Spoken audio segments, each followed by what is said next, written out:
Welcome to a very special episode of the Clever Angle Podcast. We are back after a brief hiatus. We'll talk a little bit about that during the show, but I'm here with my brother, Emanuel McGee. We just turned 30 yesterday, so we wanted to do a look back episode, just reflecting on our 30 years of life. E, how you doing, buddy? I'm good. Yeah, man. So, like I said, I've taken a little break from podcasting on this particular podcast, and I just wanted to update everybody about what season 2 is going to look like. And then E kind of approached me wanting to do like a birthday special podcast, which I was all down for, because it's not until I get into podcasting again I realize how much I miss it. But during this little stretch of a break, I just needed it. I needed it because I was kind of becoming overwhelmed, because having like an interview-based podcast, especially during pandemic, scheduling can be hard. So that's why I was getting to the point where I was kind of, trying to meet this deadline over and over and over again, trying to have fresh, great content out for everybody on Thursdays, and it was kind of overwhelming me. So I've taken a little step back from this one, but season 2 is coming.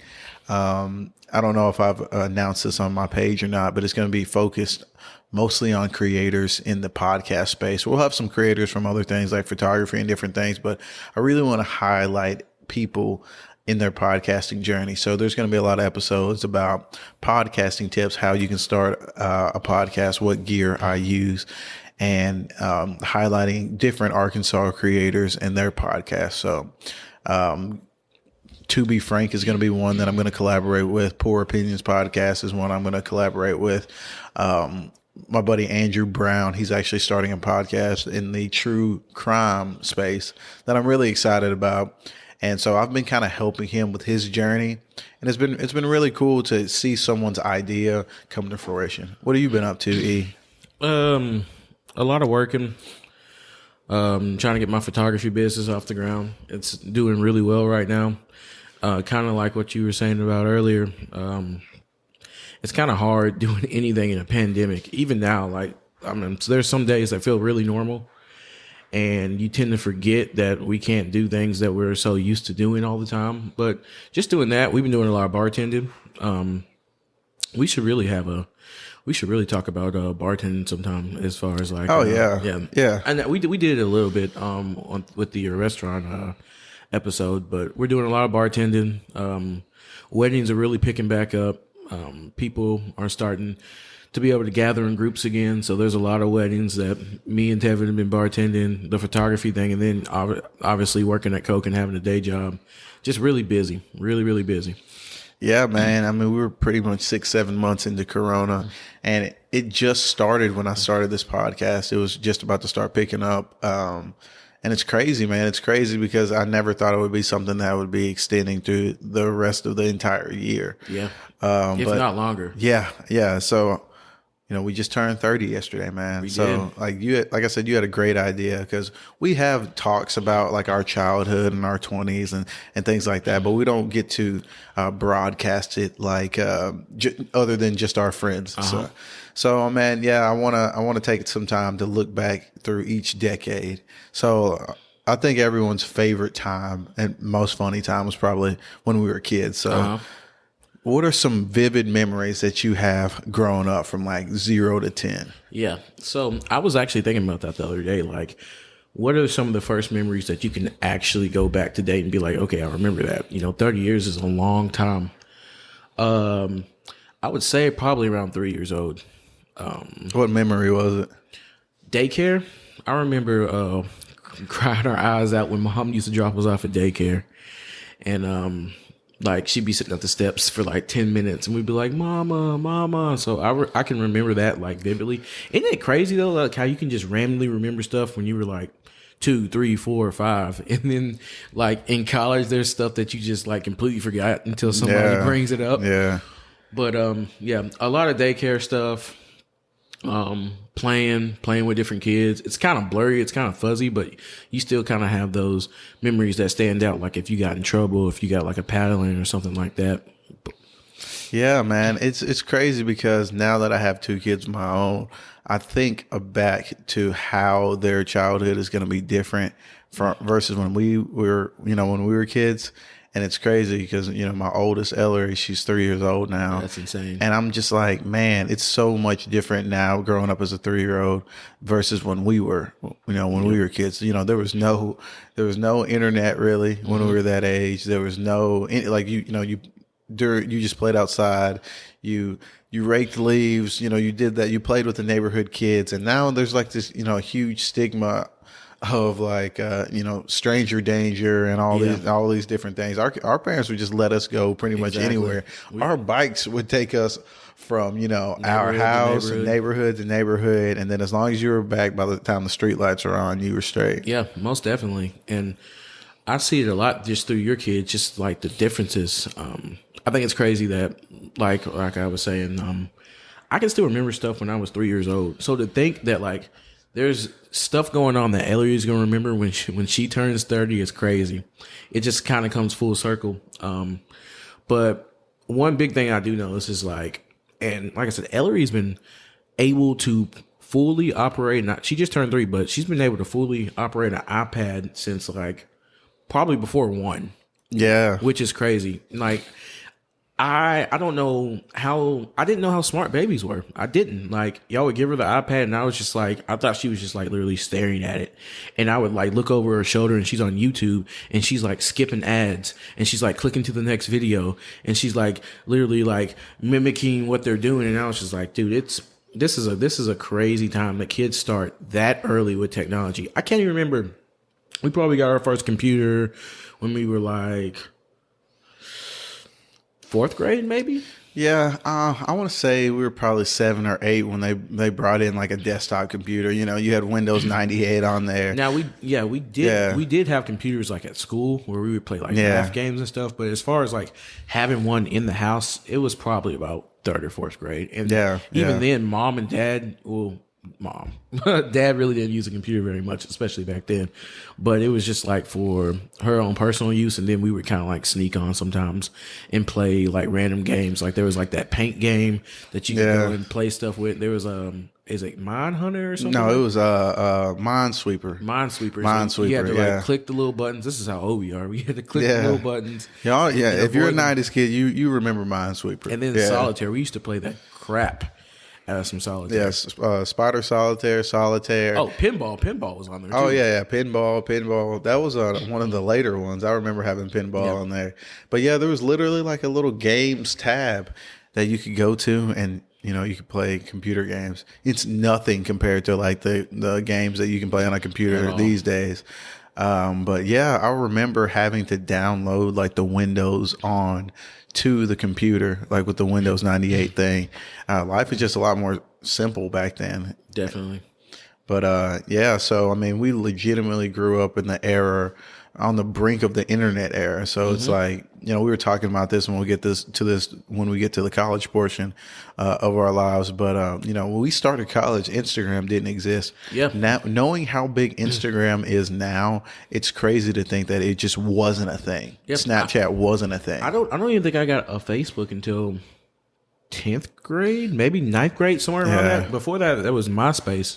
And like, I don't even know if people remember MySpace now, but I mean, it was basically the Facebook before Facebook. You had your profile, you had your friends. Your first friend was Tom. People don't even know about Tom. Nobody knows about Tom, bro. For anybody who don't know what we're talking about, go Google Tom MySpace. Yeah. But and then I remember having a Facebook, and the thing is, Facebook's changed so much since when we had it. Like, it was literally... There was no like button at the beginning. Yeah, there was no like button, and then every status began with is.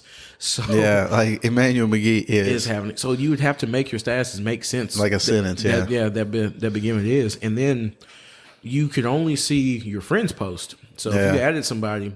There's no ads. It was so weird. Yeah, that was your feed. Your feed was literally...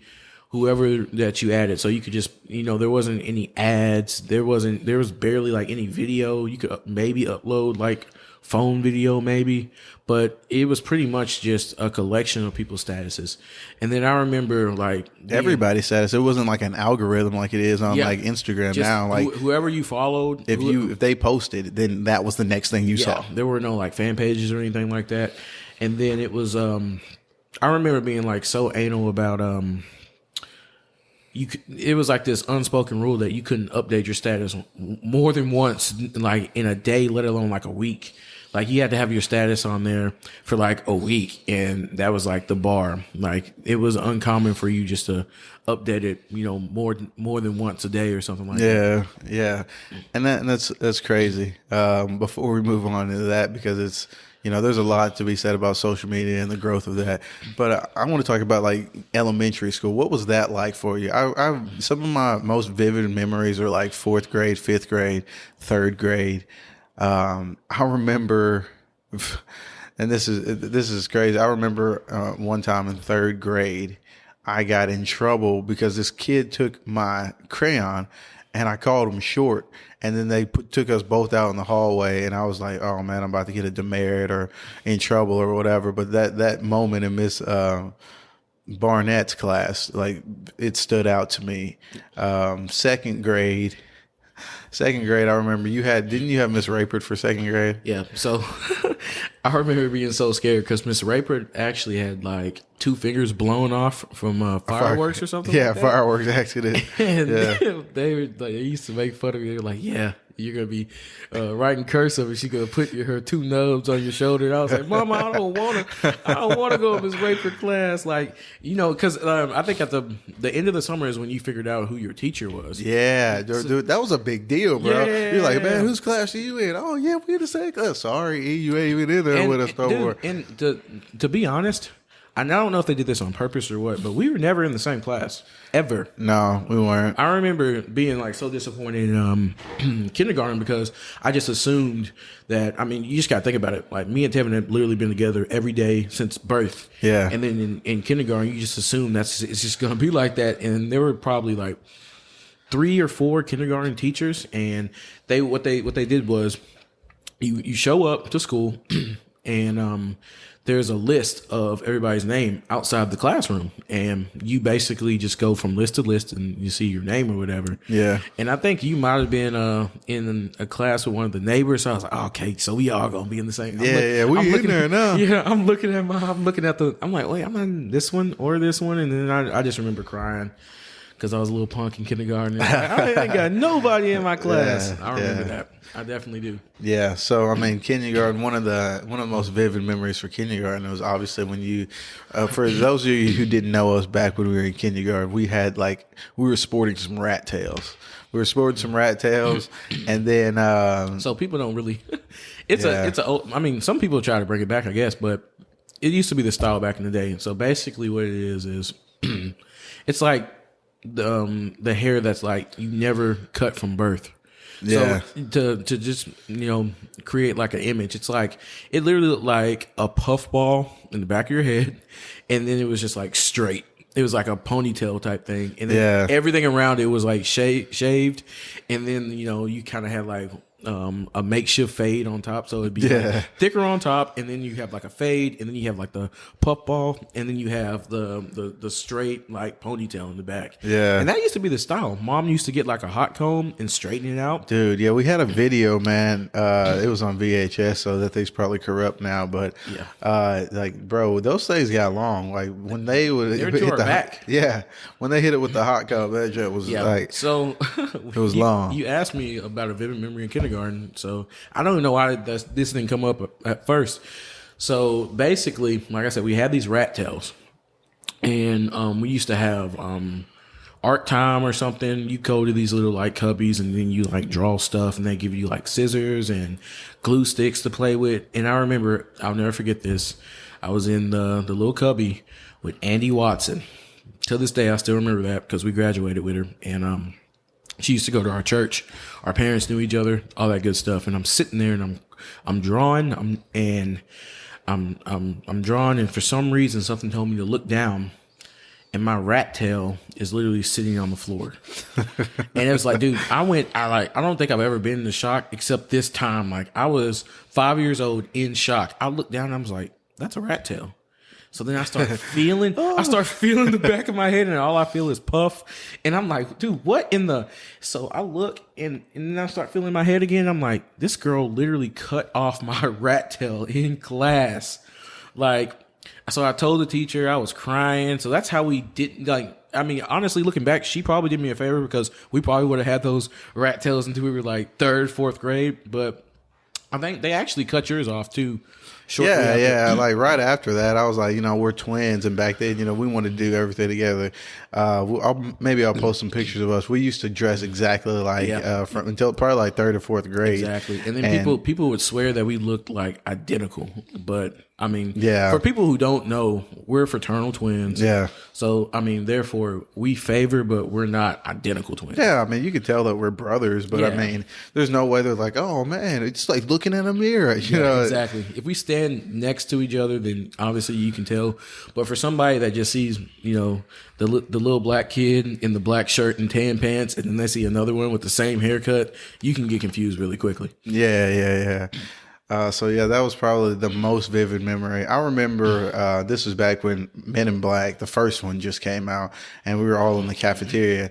And I'm pretty sure it's not like this now, but do you remember the stoplight that was in the cafeteria? And basically, like, honestly, to me, that was like an advanced piece of technology. It really was. It was like, it would monitor the sound wave. So if it was like a good volume in there, it would be green. Yeah. And then if we were starting to get too loud, it would be yellow. Mm-hmm. And then when we got way too loud, it would just beep and it would be red. Yeah, and then we'd all have to be quiet for a certain amount of time. It was super loud. I mean, it pretty much happened every lunchtime. And then once it went off, like you said, 5-10 minutes, you just couldn't talk. Yeah, you had to be silent, which is crazy. I doubt that they do it. If there's some teachers that are listening to this, comment on one of our posts on social media to let us know if that's still a thing in elementary. Yeah, I doubt they do it now.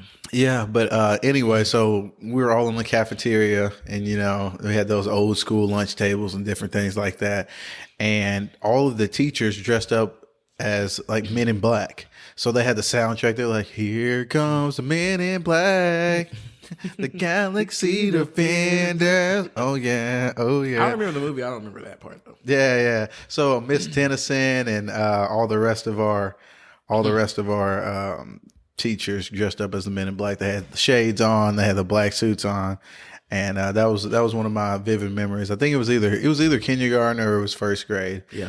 I remember that pretty vividly. I also remember that they used to have like a jump rope contest in PE. Do you remember that? Yep. It was like, I forgot exactly what it was called, but I mean, basically they just literally had us out here like, hamsters on a wheel, just however long you could go. And you couldn't mess up. So it was like however many you could do consecutively. Yeah. So, I mean, kids are going for 15, 20 minutes. Yeah, some people are going all class periods. Yeah, so, I mean, just to think about, can you imagine a room full of 30-year-olds trying to go 45 minutes jump roping? Yeah, and these were like the longer beaded jump ropes. Yeah. You know what I'm talking about? Like the 2 different colors, and they were like super long. Yeah, they were like the, this wasn't like an athletic jump rope. This was like a kid's time double Dutch jump rope almost. And like they literally had us all spread out over the gym, and then we were just going the whole time. And they would record it and put everybody's time on a sheet. Yeah, you couldn't get away with that nowadays. No. And it was cool. And it was a pretty impactful part of our childhood, obviously, because it's something that we remember. I also remember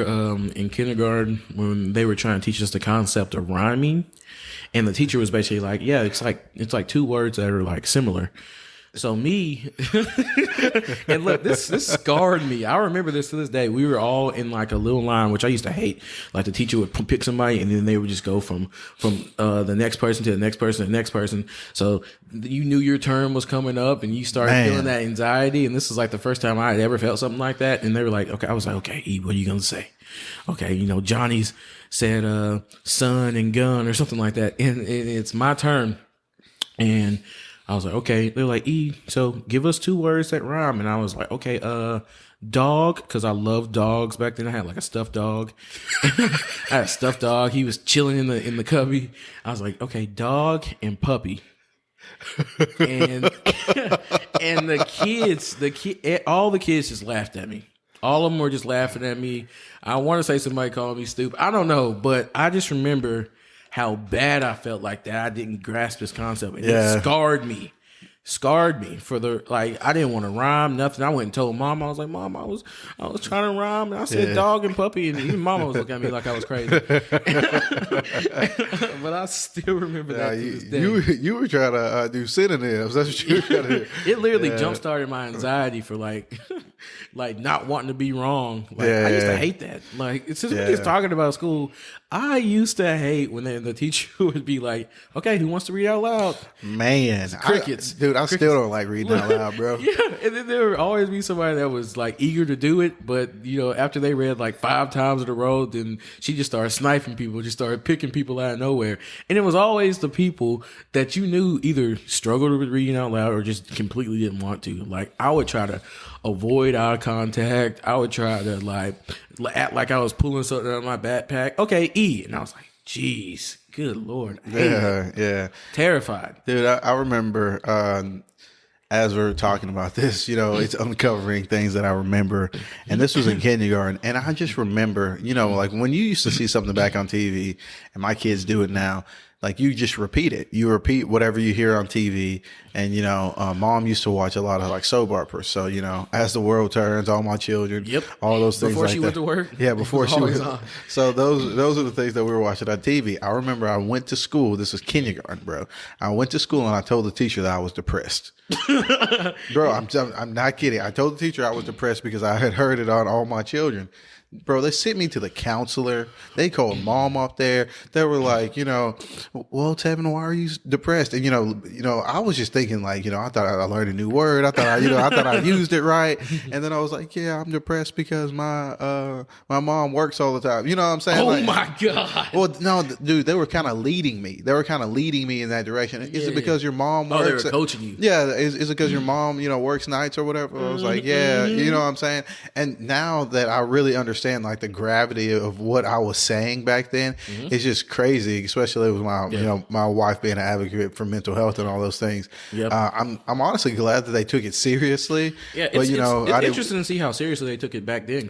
It's taken really seriously today. Yeah, because it was I didn't know what I was saying. I didn't want to be I heard this on a soap opera, especially after they took my mom out of work or, you called her from home or wherever she was at. But, that's one of the things I was sitting there, I was like, whatever they're describing, I'm not that. I just heard this word and I was, 5 years old and didn't really comprehend. I also remember, back then, I had, speech therapy.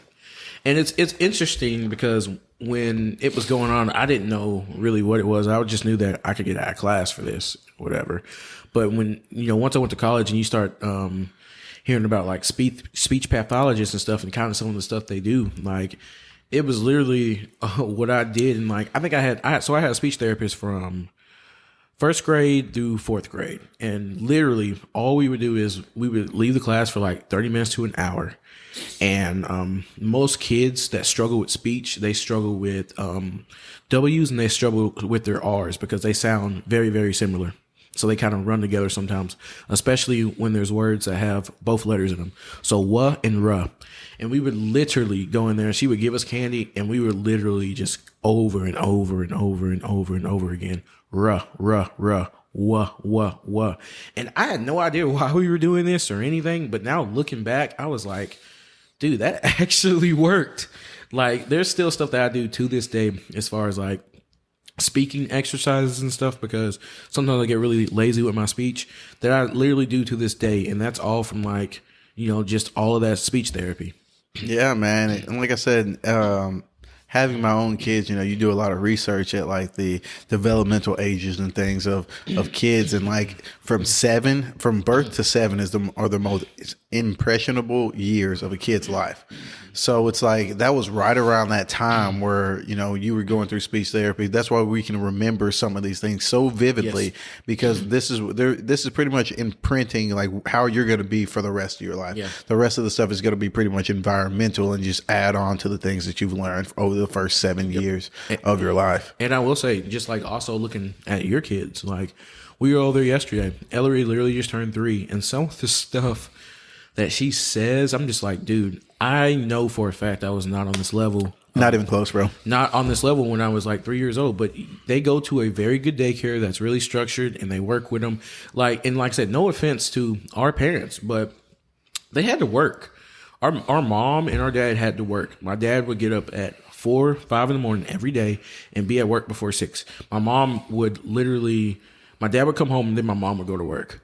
You know, so there wasn't that time for them to work on like basically the fundamentals, like learning how to count, learning how to read, ABCs, all that stuff. I had just got introduced to that kind of stuff in kindergarten. So back to like the rhyming. I'm sure Ellery can rhyme like right now, you know, but you know, and I'm not gonna lie, I struggled in school. I struggled pretty much my entire like education, but it comes from not having that foundation. Like going to daycare, we would just like play outside and stuff. We weren't learning ABCs. We weren't learning numbers. We sure as heck weren't learning the Pledge of Allegiance, which Ellery can do. Ellery can count in Spanish. Ellery can do sign language, and she's 3. You know what I'm saying? So it's just looking back, you see how important it is, like when you have kids, to just develop that foundation, because it just makes everything so much easier. Like your girls are so smart. Yeah. So, I mean, it's definitely huge differences. I think about that all the time. And, you know, I love growing up in the 90s. I loved how we grew up. I love our childhood, all of that. Oh, yeah. But like you said, it was a different time. And that was, I don't think that was just unique to our family. I think it was just, you know, once you got to kindergarten, that's when they're going to start teaching you stuff. Exactly. That's back, like, you know, when we were in first grade, that's when we're just now learning like basic math. You know, you're learning how to write, you're learning how to read, you're doing all of these things in that kindergarten, first grade era, which now they're doing it like 3-4 years old. And then, you know, like we were talking about the internet, there's like so much information at your fingertips. Like if you want to learn, like, how do I teach my kid how to count? There's like 100 YouTube videos to do it. You know what I'm saying? It just wasn't a thing back then. Yeah, man. And like transitioning into like middle school, junior high, you know, it was kind of the same thing. Like this is very, you know, nostalgic for me, just even talking about all this. Mm-hmm. So, you know, 5th grade, one of my most vivid memories from, you know, being around a 9-10-year-old, however old you are in 5th grade, it was going to space camp. Like, so basically, in 5th grade, the end of 5th grade, there was an essay contest, and there was going to be 3 winners. Those winners could go to space camp for 50% off, right? So it was free, but then they were said that the winners of years before, they would go down there for free and act up, basically. So now it was like 50%. So, you know, this is a very vivid memory because I remember it. Just so clearly, so crystal clearly. It was the night before the deadline. And I was like, Mom, you know, I'm going to go write this essay, which, you know, I was already procrastinating back there. I was like, I was like, Mom, we're going to write this essay. She was like, all right, if you win the essay contest, you can go to space camp. So, you know, it goes back to those, you know, hearing things on TV sort of thing. I really wish I had the essay because I just remember writing some things that were like well above my years in that essay. So, you know, the next following week, they tell me, like, Tevin, you won the essay contest. And I'm like shocked. Me? Yeah. So I'm like stunned that I won this contest, especially of how little time and effort that I actually put into it. You know, 5th grade, I literally sat down in my room, wrote this 1-page paper, 2-page paper, and then got to go to space camp. And it was incredible. It was an incredible experience, man. Like I wanted to be an astronaut for a little bit.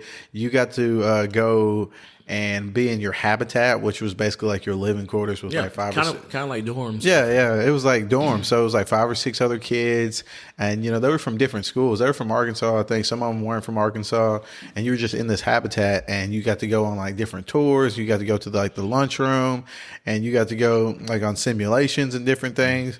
And then at the end, that's when y'all came up. At the end, you got to graduate. So like I graduated space camp, and that was a really cool experience. Do they still have that? Do they still have space camp? Yeah, I'm pretty sure they do. I'm pretty sure they still have space camp.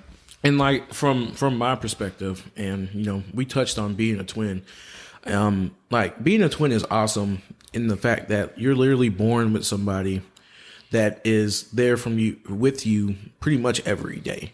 So when you went to space camp, that was probably you were gone for a week, I believe. Yeah. That's the longest time I had ever been apart from you, which is crazy to think about. I remember being so depressed.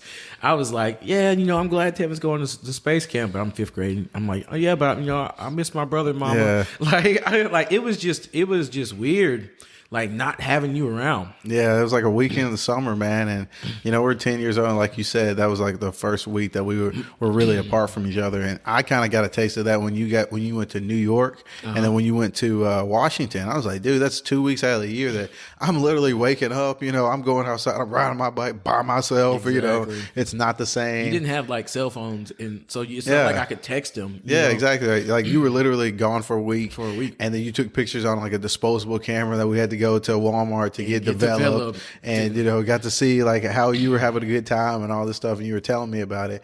And, still to this day, I've never been on a plane. That's something that you got to experience that I never have, like flying commercially. Dude, so, and that's even crazier to think about. Like, I think we get so used to like being able to take a picture on our phone and like uploading stuff. Like we were literally taking pictures with those black and yellow cameras. And then we'd have to go to Walmart and get them developed just to see them. And literally mom has kept like so many of those pictures. Like there's like my mom has this drawer and it's literally all the pictures that she used to take. A lot of times I like to go over there and just look at them because it's just crazy to think that this was like real life back then. Oh yeah, man. It's crazy because I always tell people that the 90s is the best decade in my opinion. Obviously I didn't live through all of them, but from, living through 3 decades, the 90s is the best. It was the most simple. We got to experience change as a nation. Like we were there for the boom of the internet. We were there for the boom of YouTube. We were there, for the creation of Instagram. And, that's one thing that if you were born in, late 90s to 90s, that you just got to be aware of all of these changes happening in front of your eyes. Yep.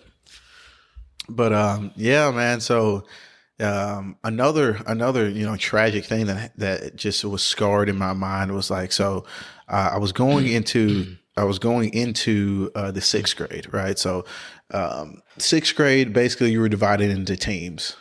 So you had the adventurers, which was like Miss Banks, Miss Brooks, Miss Moore, and Miss Lacefield. And then you had the explorers, which was, I don't really know who was on the explorers. I know TJ was on the explorers. I know, I think Mallory Muckensturm, she was on the explorers and a few other people, but I wasn't really as familiar with those teachers over there. But so like going into your 6th grade year, so that 5th grade summer, that's when we went to space camp. Yeah. So, my teacher was like primarily a science teacher. So back the way it worked back then was, you had a science teacher, a math teacher, a social studies teacher, and an English teacher, and you just kind of rotated classrooms, but you had a homeroom teacher. So you were with that teacher. After you went to those other periods, you would come back to that class and you can work on your homework or whatever. So I got to meet my homeroom teacher for 6th grade in my 5th grade summer. Her name was Miss Banks. So I really got to hang out with her and she was really cool and she was bubbly and all these different things. And then I had her for 6th grade. Before I get to that part, 6th grade, we were having a science test, right? And that was back when you could like trade papers, and you could grade other people's papers so you pass them back. Hate that. So like I said, I was grading this girl's paper, right? Completely failed out. She got a 0 on it, right? So this was back when they were doing a 0, bro. All multiple choice, all of them. So this was back this was back during the time where they would call grades out, bro. Like that was. I know they're not doing that. I know that's legal now. I know they're not doing that. So basically, like they would just go, and it would be like alphabetical order, And in this girl's defense, like everybody got like a bad grade on this this pop quiz or whatever. So they were like, she just signed her name. Basically. Yeah. So basically, it was like Drew 80. Then they start getting down to the 64. It's 53. And then, you know what I mean. Bro, So I don't know what it was about somebody calling out a bad grade. It was funny. Yeah. Every time, just like okay, Amanda 100. Okay, Ashley 87. Good job, Kevin. 33, and it'd be like a silence. It'd be like a silence, and then they would have to. It would make you walk up there and get your paper. So then you had to turn around, look at the whole class, and then your homeboys just sit there grinning at you. Boy, I'm telling you, I wanted to take that grade book and like change some stuff in there so much. But yeah, so like this girl got a 0, and they called her out in front of literally everybody, bro. I was like, what? Dramatic. That was literally one of the things that always stuck in my mind. I was like, oh my gosh, you just call this grade out. Like, I know I didn't study for this test, and your name's coming up, and you're like, what? 63. And you're like, hey, I got at least I didn't get no 0. Yeah.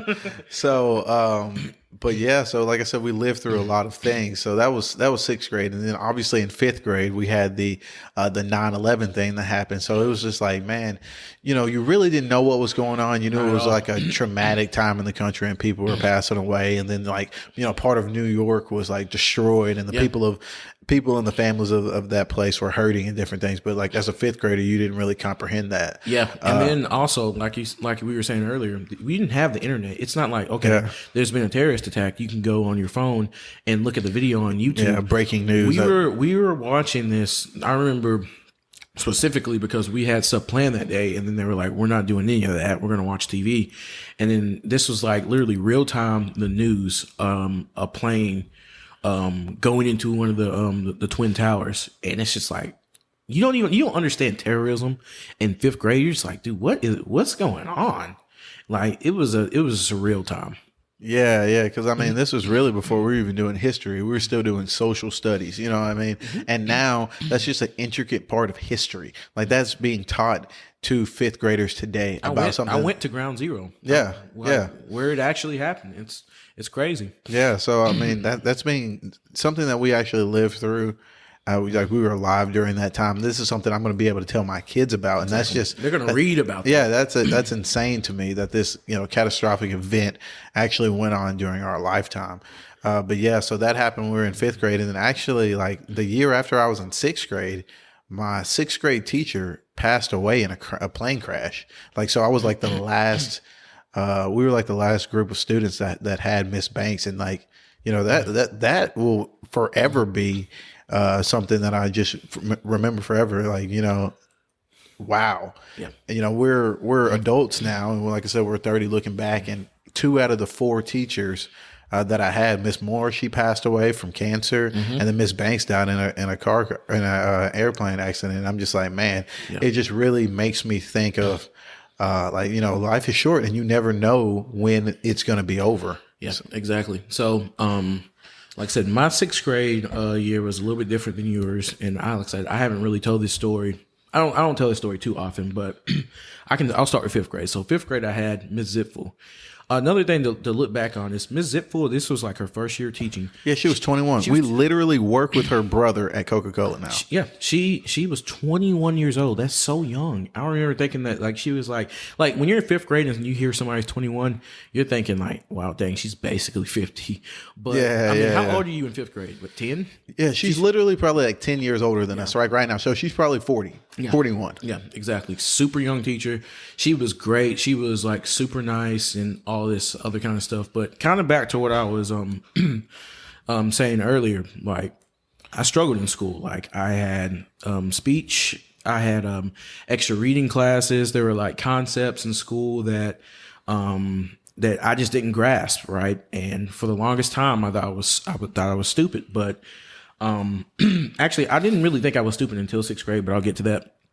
But basically, Ms. Ziffel was one of the first teachers that told my mom, she was basically like, okay, Emmanuel struggles in this. I remember being really good at math. I remember being really good at art. And there were some things that I was decently good at, but basically Ms. Ziffel came to my parents and she was like, okay, listen, Emmanuel's behind in this, and this.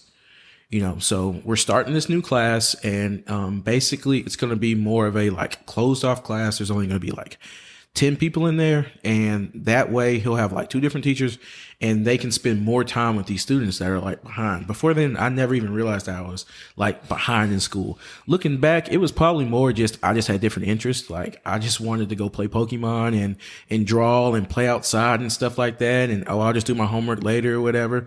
And then also not having that foundation, like growing up to where things like this was easier for me. So, I didn't want to do it like at all. Like I said, I kind of had like separation anxiety. Like, I was never in the same class as Tevin, but I had friends and stuff like that.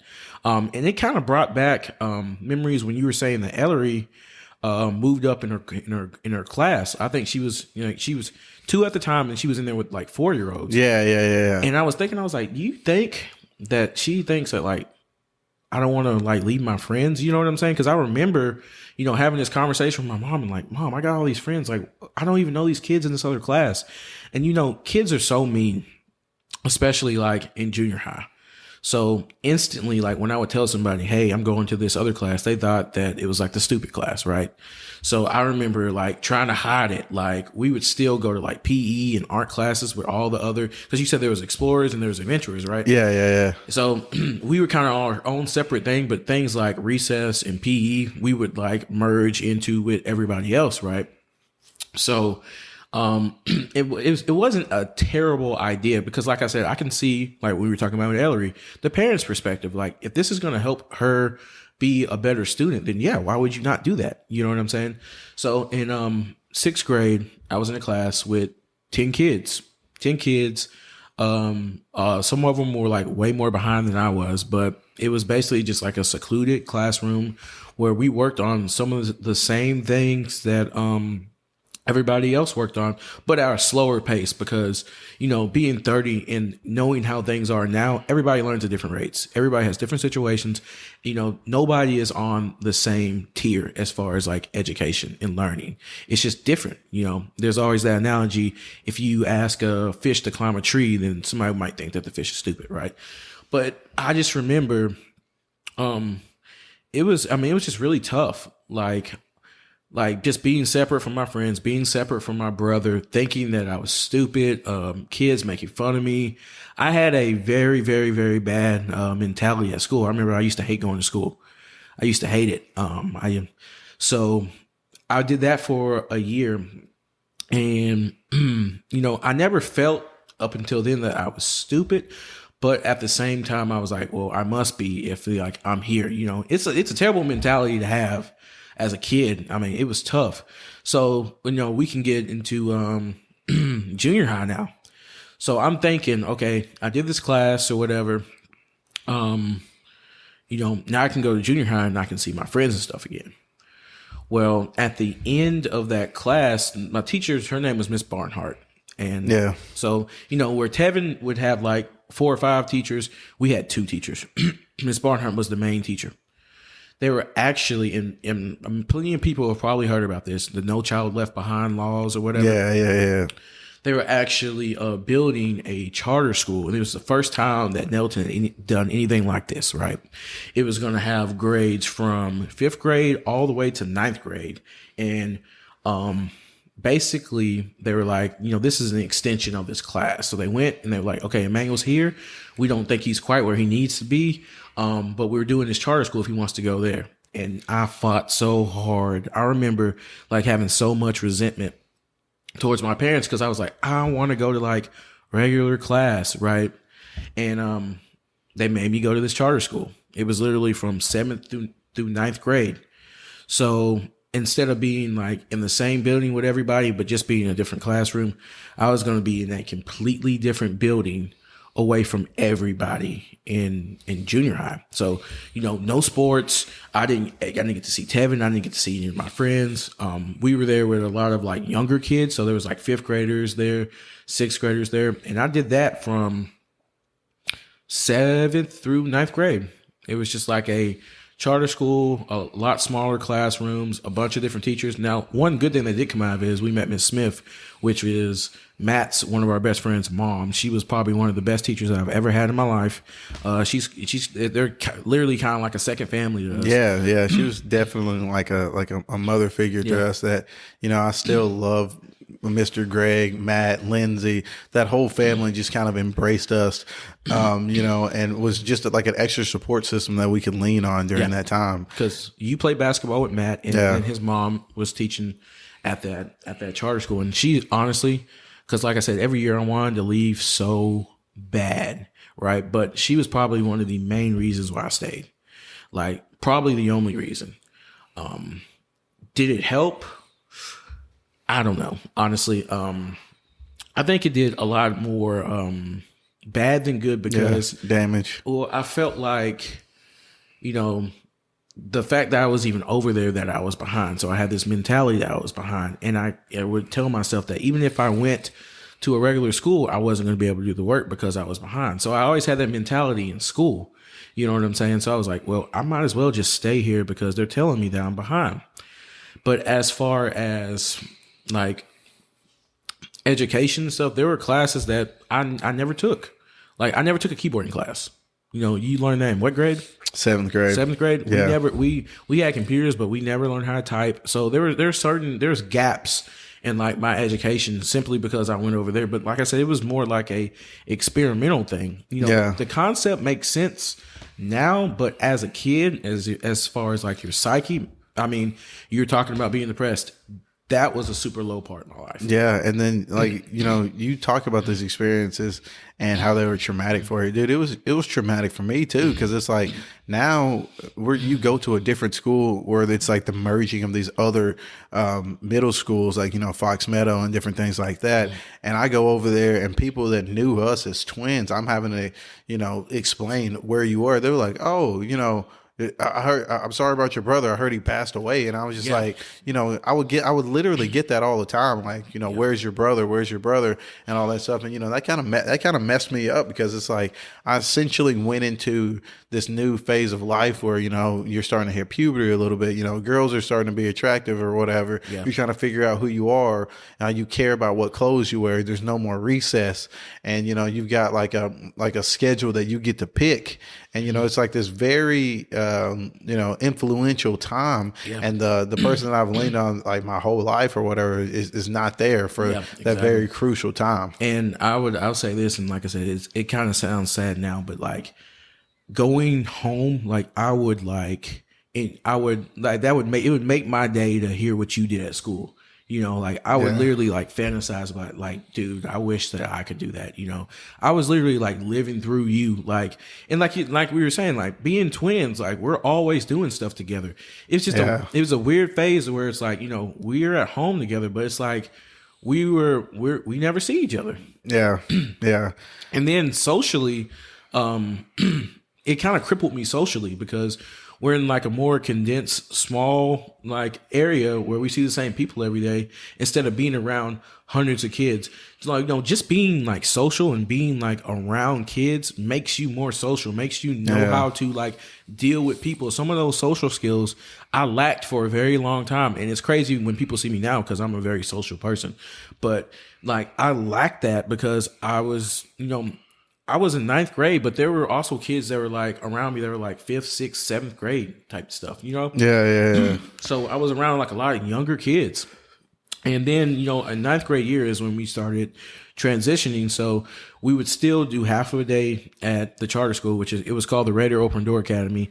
And then we do the other half, at the junior high. Yeah, at the junior high. So, I would see Tevin and we would eat lunch over there. But I mean, it's still, I don't know why this is, but it's a big thing in like junior high and middle school and maybe even high school, who you sit with lunch, who you sit at with lunch. Yeah. Like I used to have so much anxiety, like who am I going to sit with?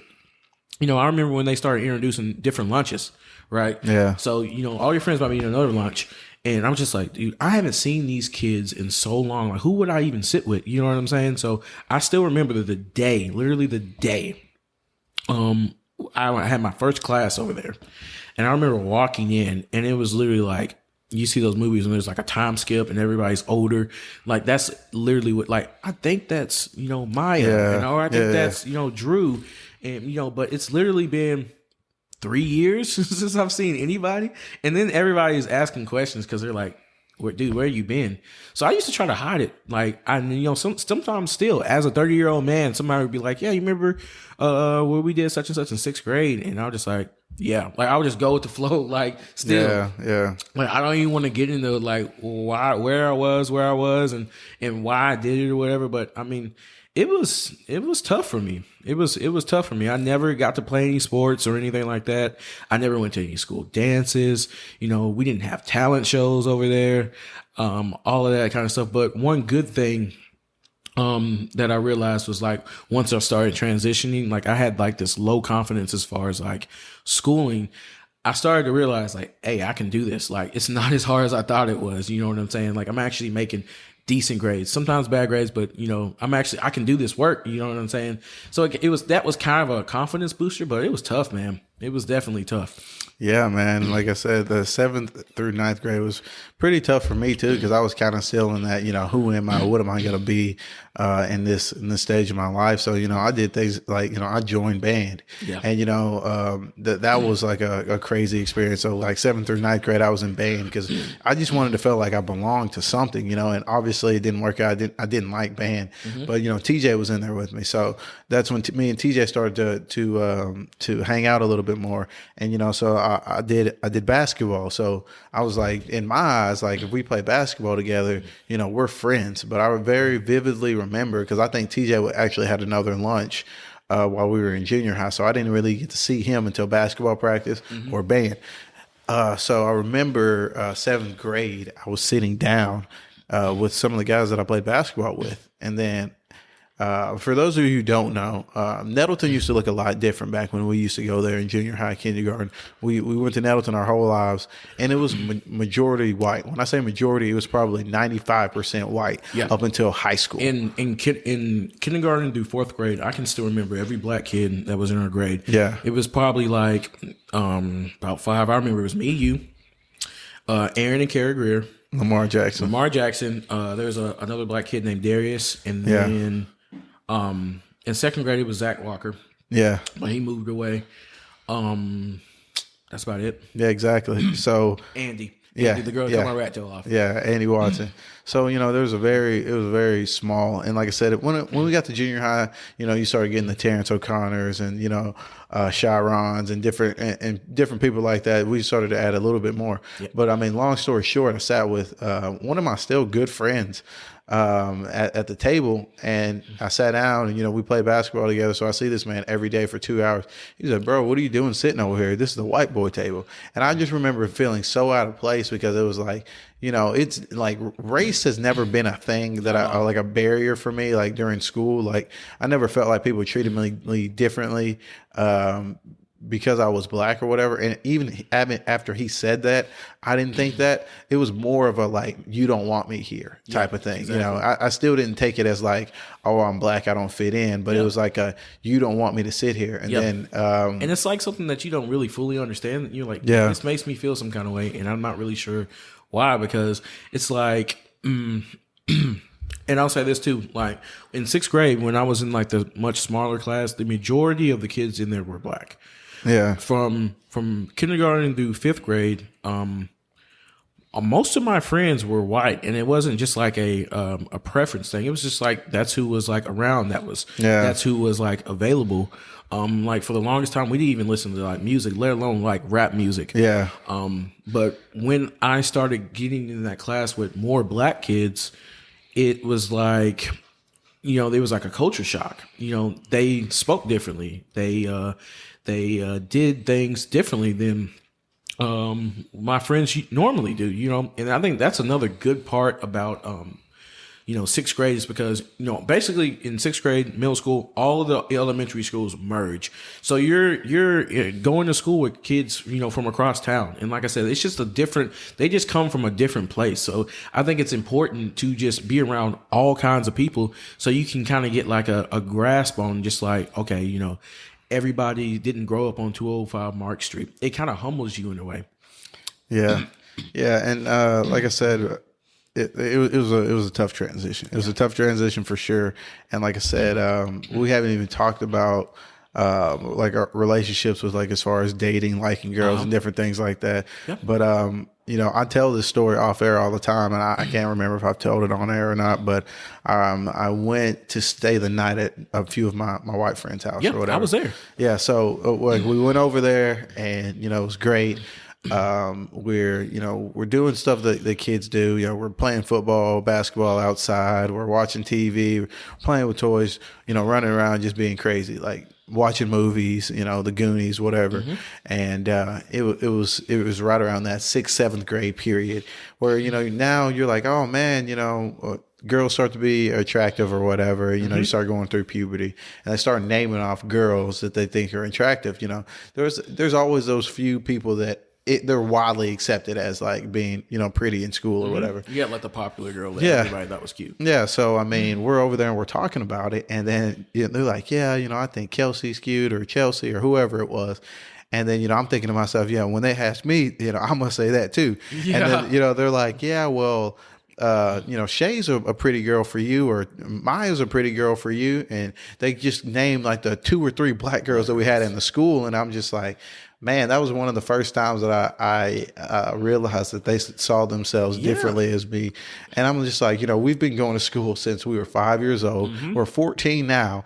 And now it's just like there's this clear separation of what you think is acceptable and what's not acceptable. It's like being the elephant in the room, but not realizing you're the elephant. Exactly. And then it just clicks one day, like, dude, they're kind of looking at me like, they're like, hey, such and such is cute. And it's like literally the only black girl that, And like I said, just as far as like dating, we don't have to talk about this too much, but you get it from both sides. And this is what I'll speak on. Obviously, your wife is white, and my girlfriend is white. It was never for starters, our parents never pressured us to date at all. Anybody. It didn't matter. It doesn't. Honestly, our parents would not care whoever we brought home, But when you're growing up, you tend to start liking and having crushes on and interacting with people who are just around you. Like I said, we only had like 5 black kids in the whole entire school. But you get it on both sides. Like in 6th grade, when I'm in school, in class with a lot more black kids, I used to get, you talk white. Why do you speak like this? Why do you dress like this? Do you not like black girls? All that kind of stuff. You know what I'm saying? And, it was never like a conscious decision like, okay, I should date this or I should date that. It was literally just what is available to you. And that's nobody's fault. Your environment directly affects like who you are as a person and the decisions you make and the people you hang out with. All of that's a domino effect. You know what I'm saying? Yeah. My thing is like, you're shaped so much by your environment. You just vibe with whoever you vibe with. Exactly. It's not, it wasn't a white or black thing to me. It's just do our personalities mesh? Do we get along? Yeah. Back when you're in junior high and high school, everything's a lot more surface level or whatever. Who could you see yourself with, and that sort of thing. And I'll say that like 5th grade is probably where that changed. I went from kindergarten to 4th grade, not even thinking about, oh, this person's black, this person's white. Yeah. Till 5th grade is when you start to kind of pick up like, okay, there is like, people kind of do look at you differently, and hey, this is different. We're not really the same. I'm looking at Drew like, hey, he's a kid, I'm a kid, we're the same age. And then after 5th grade, you're like, okay, he's a black kid, I'm a white kid. I remember I wanted to tell this story too. This is 5th grade. We had a dress up day where you could dress up for characters from your favorite book. And there was a book that I was reading. It was called Maximum Boy. It's like this kid with superpowers or whatever. And I used to be obsessed with that book. I read it multiple times. And, his costume wasn't anything crazy. He had like some goggles on. He had like a hat on, and then he had like a cape, right? So I went and got like a Count Dracula cape from one day from Halloween. I got like my swimming goggles from swim lessons, and then I had like a Nike hat. and I put it on or whatever. And then the next day, I was carrying the book around and people were asking me like, who are you supposed to be? Some people would just say stuff way off in left field, like Harry Potter. And then I have to explain, just being a kid, like, no, this is Maximum Boy. It's like the best book ever. Just look, this is, I got this exact same costume on. Obviously, Maximum Boy was a white kid on the front, like literally the cover. It was a white kid, but I didn't see that, And this instance particularly, I still remember this to this day. I was sitting with one of my friends. He was a white kid, and I let him try my costume on, and I was like, "Oh my gosh, bro, you look just like Maximum Boy." And I think he was like Harry Potter or something. So he had like the little scar. And I was like, dude, you look like Harry Potter too. And he was like, yeah, I look like them because I'm white and you're black. And I don't know what it was about that, but it just clicked that day. I was like, damn. Yeah. So, from that point on, anytime that we ever had like a dress up day or something like that, like, unless I had like a mask on, I would not dress up as anybody white because I was just like, what's the point? No one's going to know who I am. Yeah. Yeah. And like I said, you've told me that story a few times, but I've never actually looked up Maximum Boy. And that's just that's crazy. Let me see. Yeah. Here you go. Yep. You can keep going. Yep. Yeah. I mean, that's crazy that happened to you. And that, even at fifth, sixth grade, kids were able to spot those differences in people and, point them out without, not thinking anything of it. So, yeah, definitely. But yeah, man. So like that was pretty much junior high. It was a struggle. And I think that's why I clinged on to sports so much because like I said, I just wanted to be one of the guys. I wanted to fit in, I wanted to, be a part of something. Yeah. And that's why, I always tried so hard.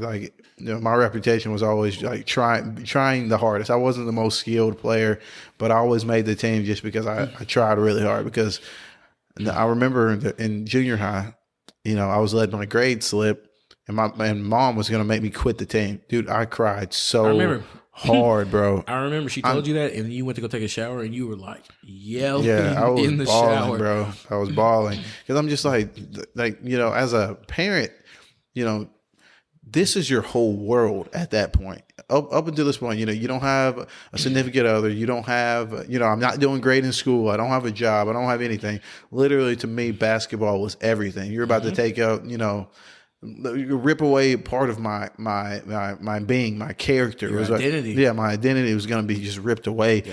And I actually don't know what ended up happening, but I obviously didn't quit the team. Yeah, exactly. She let me stay on the team. I got my grades up, and that's another thing.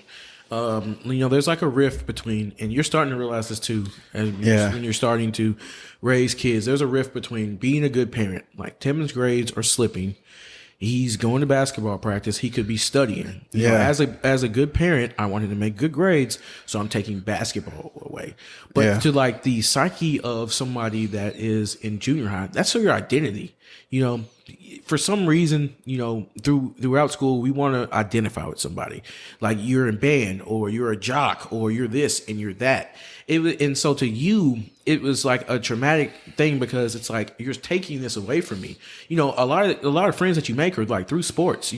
So it's just like, you're like, this isn't fair. Like, why is mom doing this to me? You start to develop kind of resentment towards your parents for just multiple reasons. And that's another thing. Looking back, 30 years old, and I'll say this for my advice to anybody coming up who's like a younger person is to realize that, this space and time, sixth grade, like when I was going to that charter school from sixth grade to ninth grade, it seemed like it was the end of the world. Like I was depressed. Like I had resentment towards mom and all. Like it just seems like there was nothing past this. It was so hard to look like, a year from then, or, in college, or when you're grown. But looking back at the end of the day, I feel so bad because I used to get mad at mom and dad for just trying to be good parents and wanting what's best for you. And you just don't see that when you're younger. Yeah. I mean, it's crazy because it's like up until this point, especially like, when you're a kid, you're super impatient. Like just going back to being 5, 6 years old, an hour of your time could be feel like forever. You know what I mean? But you have to realize that, up until this point, like a school year is like 20% of your life at this point. Exactly. You know what I mean? You've only been on this earth for 5 years when you're in kindergarten. So like a year is like an extremely long time. As you get older, you start to realize that there's more. There's more to life. There's more than life than outside of Nettleton Junior High, Nettleton High School, Nettleton High School basketball. Yeah. Even college. Like there's a light at the end of the tunnel. There's like so much more. Our parents are 60 years old. Yeah. Being like 15 and thinking this is the end of the world. It's like, dude, your parents have been here for like 45 more years than you have. Like there's so much more to life, So like I said, just like if I could just tell anybody one thing, it's just like the hard times are going to pass. And even in on the same token, the fun times pass. It's not ever forever.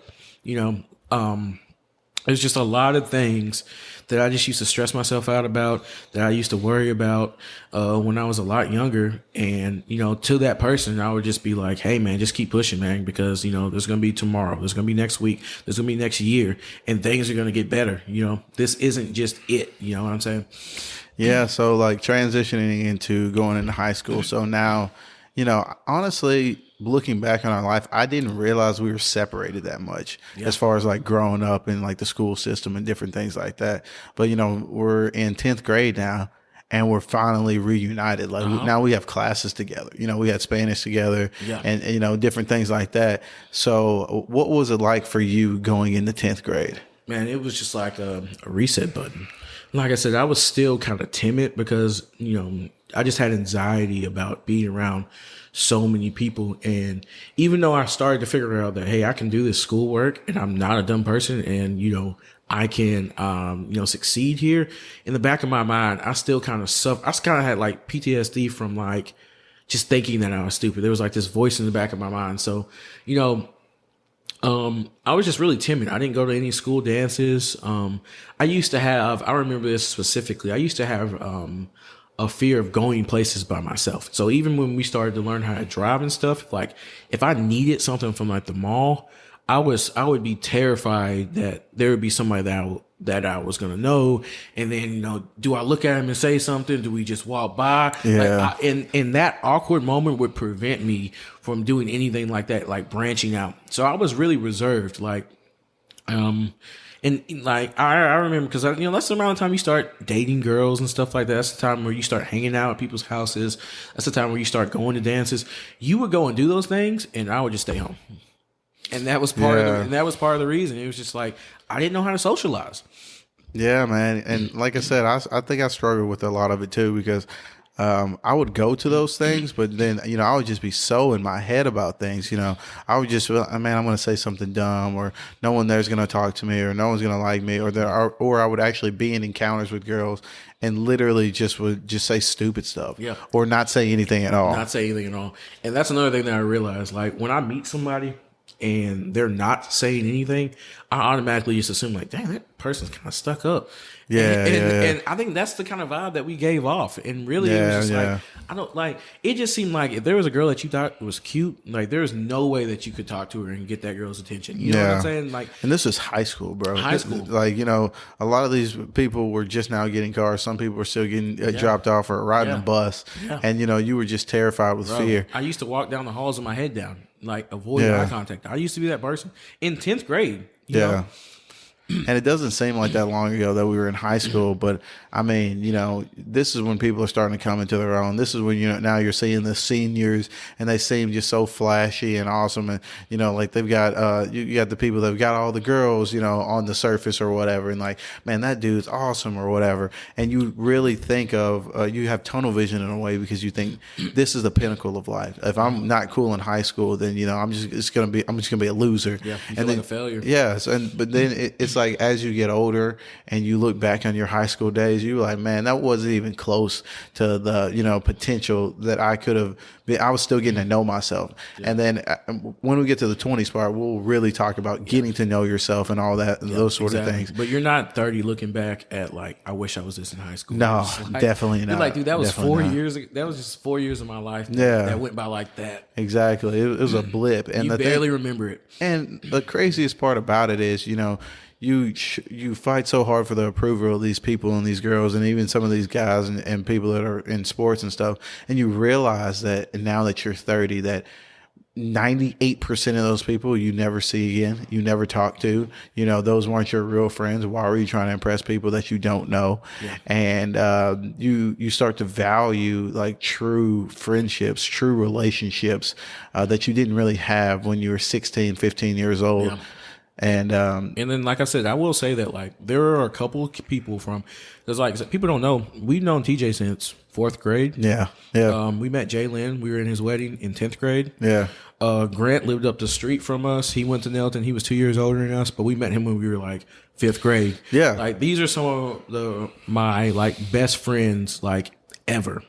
If anything good came out of like going to Nelton, it's that. Like, yeah, I literally met, those three, and they're like brothers to me. Yeah, man. And it's just crazy because it's like, it was such a transformative experience because high school is different than the rest of the junior high, middle school, elementary, because there's like all these expectations. Now people are gossiping. Now you have a reputation to uphold. Mm-hmm. Now, the schoolwork's getting a little bit harder. Now everyone's talking to you about your future. Everyone's talking to you about like what you're going to do for school. The ACT is a huge thing. Yeah. And it's just like so much information is being thrown at you. Yeah. And it can be a little overwhelming. True. And then on top of that, it's just like, I'm sitting here and I'm a person like, super shy. And you got people who are in your grade drinking and dating, and smoking cigarettes and having sex. And you're like, dude, what is going on? Like, dude, I'm so far behind the curve. Like, am I ever going to come up out of this? Yeah. I'm just trying to make sure that, I got clean clothes. Bro. And you know what I'm saying? Like I'm so far from thinking about that. I'm trying to see if I can get some playing time this year in basketball, or who you're going to ask out for prom or something like that. Exactly. Dude, that like couple of months where you had to figure out, because I don't even think I ever even dated a girl until college. Yeah, me either. I mean, and it was that thing because it's like,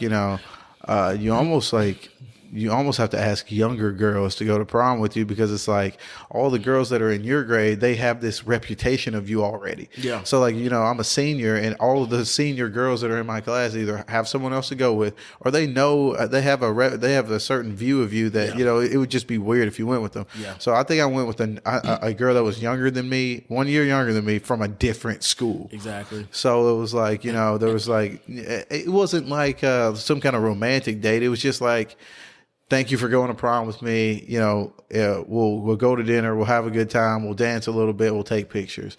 And that honestly, that was the only school dance I ever went to. I never went to like the homecoming dance or the Sadie Hawkins dance or none of that Riverdale stuff. I literally never did any of that. None of that. But before we jump out of high school, I will say this, and we can talk about this a little bit more. I don't think I ever took oral comm. I was terrified of that class. Oh my God. I remember they threw me in there one time. I don't think you needed it to graduate. Actually, I did. Yeah. I took it my senior year, but I was in class with a lot of younger kids. I remember being put into oral comm 10th grade year. And dude, out of everything that I've probably been through in the school, that was the most terrifying thing ever. It was something about having to speak in front of people, and until this day, it's still weird. It's definitely still weird, and like I said, we can get to that in a little bit. But I just remember I wanted to bring that up, how terrified I was of that. I honestly forgot about OralCon, but that was a very defining moment. Like, people were always so cool outside of things, but as soon as you put them in front of a group of people having to talk, it's like deer in the headlights. Yeah, it was nerve wracking. That's why I like podcasts, because it's like y'all can listen to it, but I'm not going to be there talking about it. I would be terrified if there was 100,000 people looking at us, or exactly. And talk it's like, about this. you'd have those people who are like kind of like class clowns, but they be in the back, and people are kind of paying attention to them, but they're not really. You kind of feel a lot safer. Like, all eyes on you. What's up? Exactly. What you gonna do? Exactly. What you gonna do? And then I would have this thing where like my voice would start squeaking, especially like when you're going through puberty. Like, if I knew that I had to like speak or read out loud or something like that, my throat would close up, and I was just like, dude, I don't know what I'm gonna say. I'd be sweating. It was terrible. Yeah. It was something else. It was something else. Man. And like you said, that was a defining moment in high school. I remember you have to like teach a skill or something. Somebody did, this is how you tie a tie, sort of thing. But that was terrifying. It's still terrifying for a lot of people. That's why a lot of people don't really even like doing like videos and stuff, because you're out there, you're exposed. Mm-hmm. But we went to prom. It was an interesting experience. Like I said, I only went to senior prom. I had many people that went to prom all 3 years, like TJ. Exactly. Went to prom all 3 years, had a Letterman jacket, that sort of thing. I used to want a Letterman jacket so bad. I did too. But honestly, one thing I never wanted was a class ring, because I'm just like, dude, what am I going to do with this class ring after college? After high school. High school. We used to look down on people that would wear class rings in college. Like, if you're in high school right now and you're thinking about getting a class ring, don't do it. Do not do it. You're not going to use it. They're so overpriced. And then people are going to be like, dude, this dude's still in high school, bro. We're in college now. What's up? Exactly. And I can see some kind of factor to getting a Letterman jacket, just because it's like, you get your last name on it. Maybe your kid goes to school and they can wear your jacket, and that's cool. That's like a, hey, I've been through this sort of thing. But you're literally never going to wear it outside of high school. It's just a way for those companies to make money, honestly. Yeah. If you're grown, you're wearing your high school Letterman jacket, people are just looking at you like, yeah, you're a weirdo. But no offense. Like, if you want to wear it, and that's your swag. Yeah. Like, don't listen to us. 'Cause, obviously I wasn't cool in high school, but anyway, I'm just saying, like, as far as I could see pros and cons of it for sure. If I could go back and get one, it would be for, the next generation, my kids, to be able to see, I went to Nettleton, and, hopefully they would, follow in those same kind of footsteps. But transitioning into college, this is like the most recent decade that we've went through. Mm-hmm. And we talk about this a lot, because there's a lot of what I would have done differently, what I would have told my younger self, type of conversations that we have on a regular basis. So what was it like, that transition? So did you have anybody that was kind of steering you in a certain direction as far as what you were going to do right after high school? Yeah. And I think it wasn't just anybody, one person in particular. I think it's something that, is like, we're kind of coached into going to college. That's all you hear from ninth grade. Ninth grade, bro. Even from like a early age, you're conditioned to think, okay, kindergarten. What comes after kindergarten? First grade, yeah. Second grade, third grade. And ninth grade. You gotta start taking the ACT, because this is what's gonna get you into college, and you want to start taking harder, more advanced classes, because that's gonna get you college credit and all this other kind of stuff. So there's this pressure. And like I said, I was in ninth grade. I didn't even know if I was gonna go to college. I had no idea if I was going to go or not. I only took the ACT like twice. Didn't do great on that, which was a bummer, because I'm just like, well, I guess that means I'm just not going to go.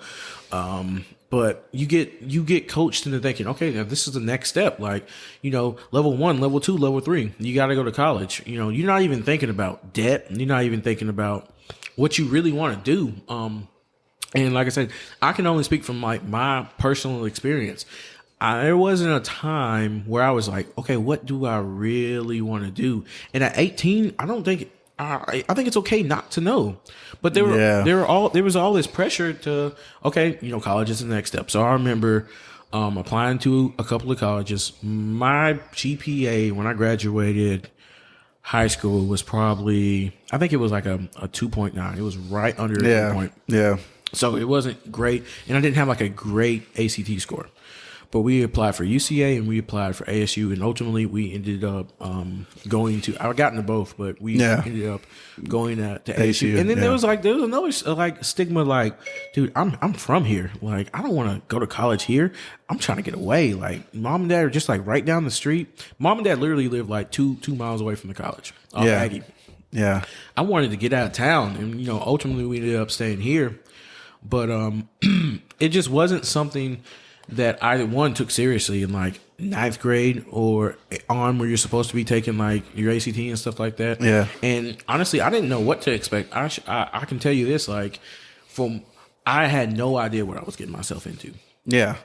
Do you think that the average 18-year-old is ready to make that decision?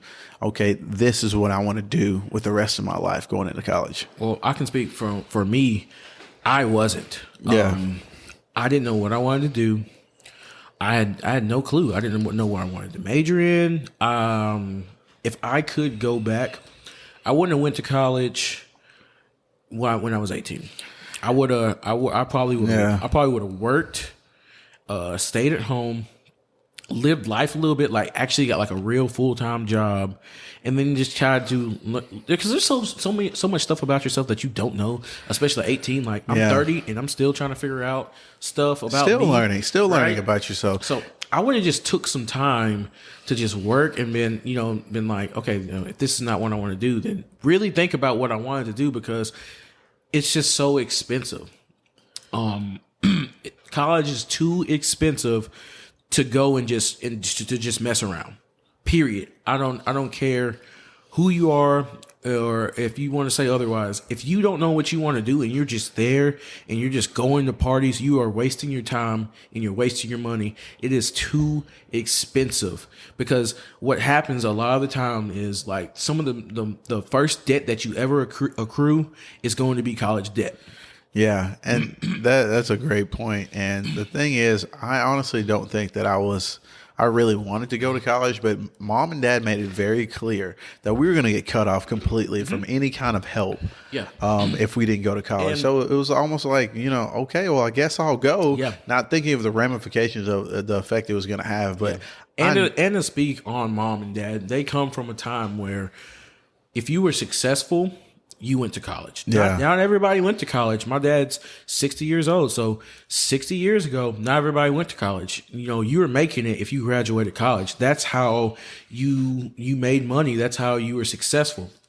So I completely understand wanting to push your kids to do that. They were just doing what they thought was best for us, for sure. But, times are a little bit different now. Me as 18-year-old, I was not ready. I was not ready to decide, okay, I've lived for 18 years. This is what I want to do for the rest of my life. Yeah, and I don't think I was ready either. And the crazy thing about, all of that is that there's so many people that influence, the things that you're doing when you don't know. You know what I mean? So it's like, oh, okay, well, what some of my friends majoring in. Okay, well, that sounds good. Mm-hmm. And you're not really thinking that you're going to have this like a tremendous weight of student debt if you don't have a scholarship. Obviously, if you got a scholarship, by all means, go get the entire experience. That's 100% fine. I loved college. I loved a lot of things that the college brung, but and I'll say that too. If you have a way to pay for it, then go. If you have a way to pay for it, if you have scholarships, if you went and did everything you're supposed to do, and you have a full ride, then go. But if you're the person that's not sure and you're on the fence, and you're just like, well, I'll just take out loans, that is a terrible mentality to have. I've known people that have changed their major like 5 or 6 times, and then they graduate and they don't even use their degree. Yeah, I mean, and that's a lot of people that we know now, especially being in creative fields like photography, podcasting, artistry, anything of that nature. You realize after you start getting into it and realizing that these are some of the things that you like to do, you realize that the degree portion of it is not as important as the body of work and experience in that field that you have to offer. Like, portfolio is really big when it comes to creative endeavors. I honestly have never had a job where they were like, we gave you this job because you are skilled in the field of health promotion. Exactly. You know what I mean? It's almost like a prerequisite for people like, hey, someone generic apply for this job, but one of the requirements is for you to have this degree. Yeah. You know what I mean? But I will say, that's kind of more of the, after college, let's talk about like when we went to college. Okay. Like, the experience. Right? Okay. So it's like, it's freshman year. We decided to stay in the dorms. We're in A Hall. Shout out A Hall. Y'all know what we were talking about. You talking about A Hall? Hey, you talking about the slums? Yeah, bro. we was in the slums. We up there playing Halo 3. Shout out Xbox 360. Bro, and this is like the first time where you're not living at home. Like, there's nobody getting you up in the morning. Yeah, right. Man. So like I was saying, we went to ASU. Freedom. We decided to stay on campus. So we had a meal plan. Yeah. And look, back then, if you wanted to stay on campus and you had a meal plan, that was like an extra $5,000 to your tuition. Exactly. We was in there with the flex. You know what I'm saying? This is the first time I've ever had Chick-fil-A. Bro, like, I got my own room. I'm sitting here like, it wasn't decorated, but hey, I didn't care. Exactly. And bro, they was trying to separate us again. Once again, we tried to stay in the dorms, couldn't be roommates. Exactly. You know what I mean? So isn't that crazy to think that like, okay, so from birth to kindergarten, we were together every day. And then pretty much all throughout school, we were pretty much separated. We probably had like 2 or 3 classes together. Yeah. And people might think, yeah, look, y'all had your whole life together. Like, yeah. Not really though. Yeah, I mean, they don't really know any of these stories of how like that we had to, okay, yeah, we were together these times, but there was years, that we weren't in the same school, let alone the same classes. Yeah, but we weren't college roommates. Yeah. You had Caleb. Yeah, Caleb Allen. I had some guy named Fred. Yeah. I think he was like from Marion or something. And it was a pretty neat experience to meet people from different places that all were like wanted to come to Jonesboro to go to school. Dude, it's a culture shock. You see all these people frolicking around. You're like, dude, you don't even realize these people are in Jonesboro. When you're in high school, you don't think that there's 10,000 college students. Yeah. I don't remember going to Walmart and saying, oh, that girl and that guy look like they're in college. You know what I mean? Like I don't. They're coming from every small town. Some coming out of Missouri. Some coming from different countries. Like, and it's like. I will say this, like, regardless of how I feel about college now, when I was in it, I was like, dude, this is what I'm supposed to be. Dude, it was like, awesome. I was wearing Red Wolf, everything with pride. Like, I'm throwing the Wolves up. We going to every game. We're going to the Order of the Pack. We're going to any event that was Red Wolf related. Anything that had the T-shirts, the water bottle, the keychain. The mug. They gave the mug out at the Order of the Pack. And dude, and being in that college environment 24/7, as far as like being on campus, I'm immersed in the culture. Exactly. I'm in the caf. I'm meeting people. You can literally walk to your class. Yeah, you're walking to your class. It made me feel like I wasn't in Jonesboro. It made me feel like an adult. You start getting these aspects of like, dude, like I said, like freedom. I've never had this freedom before. Like, what do you mean mom's not coming in here like, hey, get up, make sure you go to class. What do you want to eat today? Like, you get to decide all that for yourself. Yeah. You've never had that. And up until this point. When I was in college, that's exactly what I wanted to be. I wanted to go to every freaking party. I wanted to meet other girls. My classes were kind of secondary, honestly. So, I mean, it was a great time. Yeah, I mean, it was a great experience, man. And, we've met some people that we're still friends with in college. We met, we got closer with some people from high school. Like in high school, everything's very cliquey. In college, now if you went to high school with someone and now you see them in college, you kind of almost cling to each other because now you're in such a bigger pool. They're like, I know you. Yeah. You know what I'm saying? Hey, well, let's be friends. I know you. Yeah, that's another thing. Like there were so many people that you were literally just looking for somebody that you knew. So if there's somebody you didn't talk to in high school, like, hey, I know Josh over there. Like you go sit next to him and y'all might become cool. Just from that. Like, just having that. It's history like literally together. pushing the reset button. Like Han and Stacy. Like we went to high school with them. We were cool with them, but they became our sisters in college. Yeah. And that's a good point. Like I said, there's a lot of relationship and connection based things that college that were just you can't really put a price tag on it. But those things weren't necessarily like what we were there for, if that makes any sense. Exactly. You know what I mean? So it's like we were there to go to school and to get an education and hopefully turn that education into a career. Mm-hmm. And I just think that I just didn't know enough about myself. Mm-hmm. We always talk about if we could go back and change, what degree would you get? So if you could still go to college, still have all of these great experiences, but go through a different career path, what would it be? Okay, so I graduated with a health promotion degree, and literally the only reason that I chose health promotion was because I knew, especially back then, I liked to work out, right? So obviously the natural choice would be exercise science. I only chose health promotion because you didn't have to take some of the harder science classes in exercise science. Because freshman year I was like, okay, I'll just be a trainer. I'll work at a gym. Looking back now, like, you don't even need a degree to become a certified personal trainer. Yeah. If that's what you really want to do. Also, I don't like being in the gym all day. Yeah. So it wasn't something like and you didn't know that thing. Yeah, you didn't know that. I didn't know that. But if I could pick one degree that would be like most beneficial for me now, it'd probably be marketing. We talked about this earlier. Yeah. Because it's literally, marketing is so broad that, like, if you wanted to be like an entrepreneur or you wanted to start your own business, you just learn the foundation of like how businesses work and how to market yourself and all that stuff. You can literally apply that to anything. Right. And that's not something that I knew. I've learned so much just because one of our friends, AK, has a marketing degree and he does all kinds of different stuff. Now I think that would be most beneficial versus, something like, exercise science or being an art major or something like that. And like I said, I don't have the degree, so I don't know. And, I'm not trying to talk bad about anybody that has like a different degree. But for me personally, I think marketing would be most beneficial.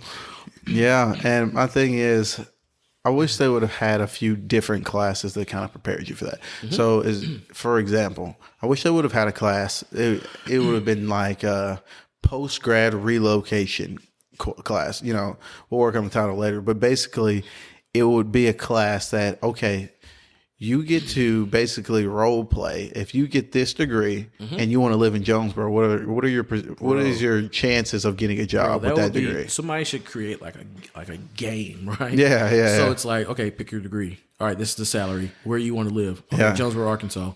Okay, this is the average cost of living. This is what your degree makes. Exactly. And then this is your debt, right? And then if you want to buy a house, this is your debt. How are you going to pay this back? Well, you're an art teacher. Yeah. Okay, so you make $30,000. Now what? If people were to play that game before they spent $50,000 on school, just thinking that this is what they were going to do, because this was my biggest thing, and I didn't know this at the time, being 18 years old. I think people sell you on a pipe dream. Your advisor, if you're in there and you're that's where they got to get better at. Yeah, your advisor has to get better at that, and they might be better now. I don't know. Yeah, if you're somebody that wants to do something and they don't make a lot of money, or they don't make a lot of money here, or you're gonna have to move and all this other kind of stuff. No one was there to tell you, hey, you're not really gonna make a lot of money doing this. No one. They'll just be like, okay, this is what you want to do. Okay, sign up for your classes. There you go. That'd be $10,000. Yeah, like that's literally how it was. I wish that there was something or someone that could just be real with you. Like, look, this is what you're looking at. You didn't get any scholarships, so you're gonna have to take out loans. This is average tuition. This is how much it's going to cost you if you graduate on time. If you run behind, you have to retake classes. This is around how much it's going to cost you. So when you're done, this is how much debt you're going to be in. Yeah. You have this degree. This is the highest amount somebody makes in Jonesboro. And then compare that, and you just be like, wait, hold on, wait, what? Health promotion only makes what? I have that much in Like, if like there's no jobs in health promotion in Jonesboro, like, sorry, E, like if you want to be here around all your family, you're gonna have to get another degree because there's not a market for that place. Or, like this job is super saturated. It's probably wouldn't be best for you to do this in X, Y, Z, whatever. And I just want to make a caveat that in no means am I telling people not to go to college. Yeah. We're just simply looking back through our experience, because I have this conversation with my wife all the time, and her experience was a lot different than mine. It worked for her. She had great grades in high school. She had people pouring into her, letting her know what degrees were good and what degrees weren't. She had a support system in which I didn't have. So she went to school. She went to undergrad for free. Yep. She had an idea of what she wanted to do. She did some internships that kind of gave her some clarity, and then she went and she got her master's degree, and now she is a licensed certified social worker. Same with TJ. TJ pretty much had his entire undergrad paid for, got into the physical therapy program, has a really good job being a physical therapist. AK went to UFIS. He had a Marketing degree. He got a marketing degree, had a athletic and a academic scholarship. Pretty much went to school for free. And we're not saying that it doesn't work out for people, but for us personally, this is. Yeah. So I want to make that distinction. Like, this is just our personal experience. If you want to go to college, go to college.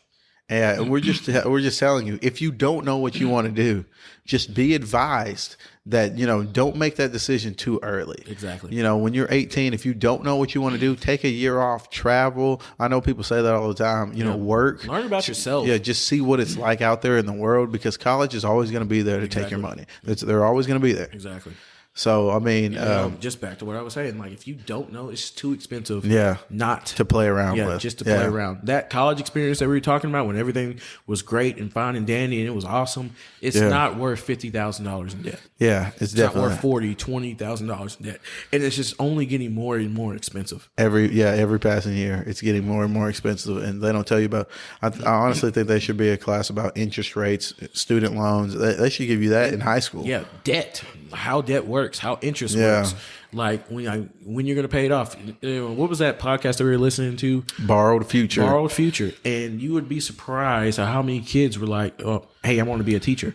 Okay, well, if you go to such and such, then it's going to be like $100,000. And he was like, how are you going to pay that off? Oh, I'm just going to get a job. Yeah. Bro, what? You're not a teacher. Yeah, you're going to be a teacher. You're going to make a third of that. 60% is going to go towards your living expenses fund or whatever. 40% is going to go towards anything else, and you're not going to have enough money to pay that down in a reasonable amount of time. So, I mean, and live the lifestyle that you're going to try to live. Yeah, like you want to buy a house and buy a car and all this other kind of stuff, but you have $100,000 in debt coming out of the gate, and you don't even have a job yet. Yeah, and like I said, I wish there were more resources out there as far as like education. There's stuff online, which is, like I said, that wasn't really readily available. We talked about coming through the internet era. I remember, like, it was 2 years into college, maybe even 3, before we even got an iPhone, which is kind of crazy. iPhone 5 or 4 or whatever. It was crazy to me to be able to be on Facebook, not in front of a computer. Yeah. Just think about that for a second. How many times do you get on Facebook or Instagram on a computer? That was the norm until we were like sophomores in college. Yeah, exactly. Because my thing is, the cool thing about ASU and just like colleges in general, they had a computer lab. So if you wanted to go check your social media, you could do that. If you wanted to see what people were doing online, because that first year of college, bro, you didn't even have a phone. You remember that? Like, you didn't even have a phone. Like, you were like, something happened to your phone, and then you were like, oh, I don't need one. Yeah, and that just goes back to like not being social. I was like, who am I going to talk to, Mom? Yeah. Forget about an emergency. Like, yeah. Just look in the sky for my flare gun. Exactly. Like, I don't need a phone. Yeah, I don't even know how we talk to each other. But I mean, I think at that point we were still living on campus, so it was like, just go to your room type thing. We were so immersed in the bubble. But yeah, so. Yeah, I wish there was more educational resources as far as like, okay, not the information's out there, but they're readily trying to prepare the next generation to not be in debt. Maybe some more classes about, how getting a home works, renting versus, and, there might be some classes available like in the business side of things, like the business, the College of Business at ASU and different other places, but I think those should be things that if you're going to make people take courses like making connections and have like a rubric that everyone should take, I think those things should be in there as well. Yeah, exactly. And I think a lot of people, like I was talking about being coached, guidance counselors, teachers, some parents, people that came to the school and talked to you about college had this Disney idea of like everything's going to be okay. And if all you need to do is get your degree, and they were selling you this pipe dream, but there was nobody stopping you and being real with you and be like, hey, just look at these numbers real quick. Before you even sign a loan for anything, look at these numbers. This is what you want to do. How are you going to make this work? And if you didn't, you might think twice about, okay, I don't, getting this debt and all this other kind of stuff. There just wasn't anybody that was there doing that, Yeah. And like I said, it's your job too to do your research and know what you're doing and knowing what you're signing, even if you're just 18 years old. Yeah. Realizing, okay, hey, look, you're gonna have to pay this back. And we talked about this before. Like, it's almost like it was Monopoly money. Yes. 18 years old, the most I've ever had like in my bank account was probably like a couple of $100. Yeah. You can't even fathom $1,000, let alone $50,000, $20,000, $20,000, any of that. You're like, oh, I gotta pay this back. Okay, I'm still riding this wave of my job's gonna help me pay for that. Exactly. So I'm not worried about it. And then they create, these barriers, like you can't sign up for the next class that's constantly filling up unless you get this paid for. Yeah. So then you're like, okay, well, I'm just going to sign another loan. You're like, I guess I'll just pay it back when I get this job. And, they're pushing you through and you're spending all of this money. And like I said, this is just our experience. This is this is what we fell for. If I could go back now as a 30-year-old man, I just wouldn't go. It would be more beneficial for me to just not have that debt. I'm not using my degree. Yeah, especially like I said, like we're both in the media creative side of things. The power of YouTube is just so crazy now that people are making, hundreds of thousands of dollars, and some making the top 1% making more off of just making content that you start with your phone. You have like a create a following online. Instagram is huge now. Snapchat is huge now. And just so many of these online avenues that weren't really popping and weren't really available like that when we were coming up. And then, like you said, I mean, we obviously know that, like, making $1 million off YouTube isn't ideal. Yeah. But it's just the fact that there are other options. Yeah. There's other options. There's another way. And not even making money off YouTube as a resource to get education. Exactly. So many things that I've learned about just creating this podcast that, I mentioned at the beginning of the podcast, I'm helping Andrew Brown. He's been asking me questions about, what mics do I use? What recorders do I use? What are some tips I have? I learned all of that off YouTube. Yeah. You know what I mean? I mean, just think about in like a college setting, when you don't know something, what do? You Google it. Yeah. That alone shows you that information is out there anyway. Yeah. Like, you're literally using something that you can use every day to help you do your schoolwork. Yeah. I used to think that, like, okay, they know some kind of secrets out there at ASU that, is just not readily available to the public. And, that's another reason why I'm going here. And that's just not the case. Yeah, it's not the case. And like I said, loved college. Loved the experience that college provided. But just now, like, we're just doing a look back. We're looking back at, what are the decisions that we made that led us to where we are now? Yeah. Because it took all the decisions for us to get right here, right now. Exactly. Just looking back on it, reflecting, and just saying, okay, like, as I'm raising the next generation, I want to make sure my kids know, like, everything that, I didn't know when I was their age. We talked about this earlier.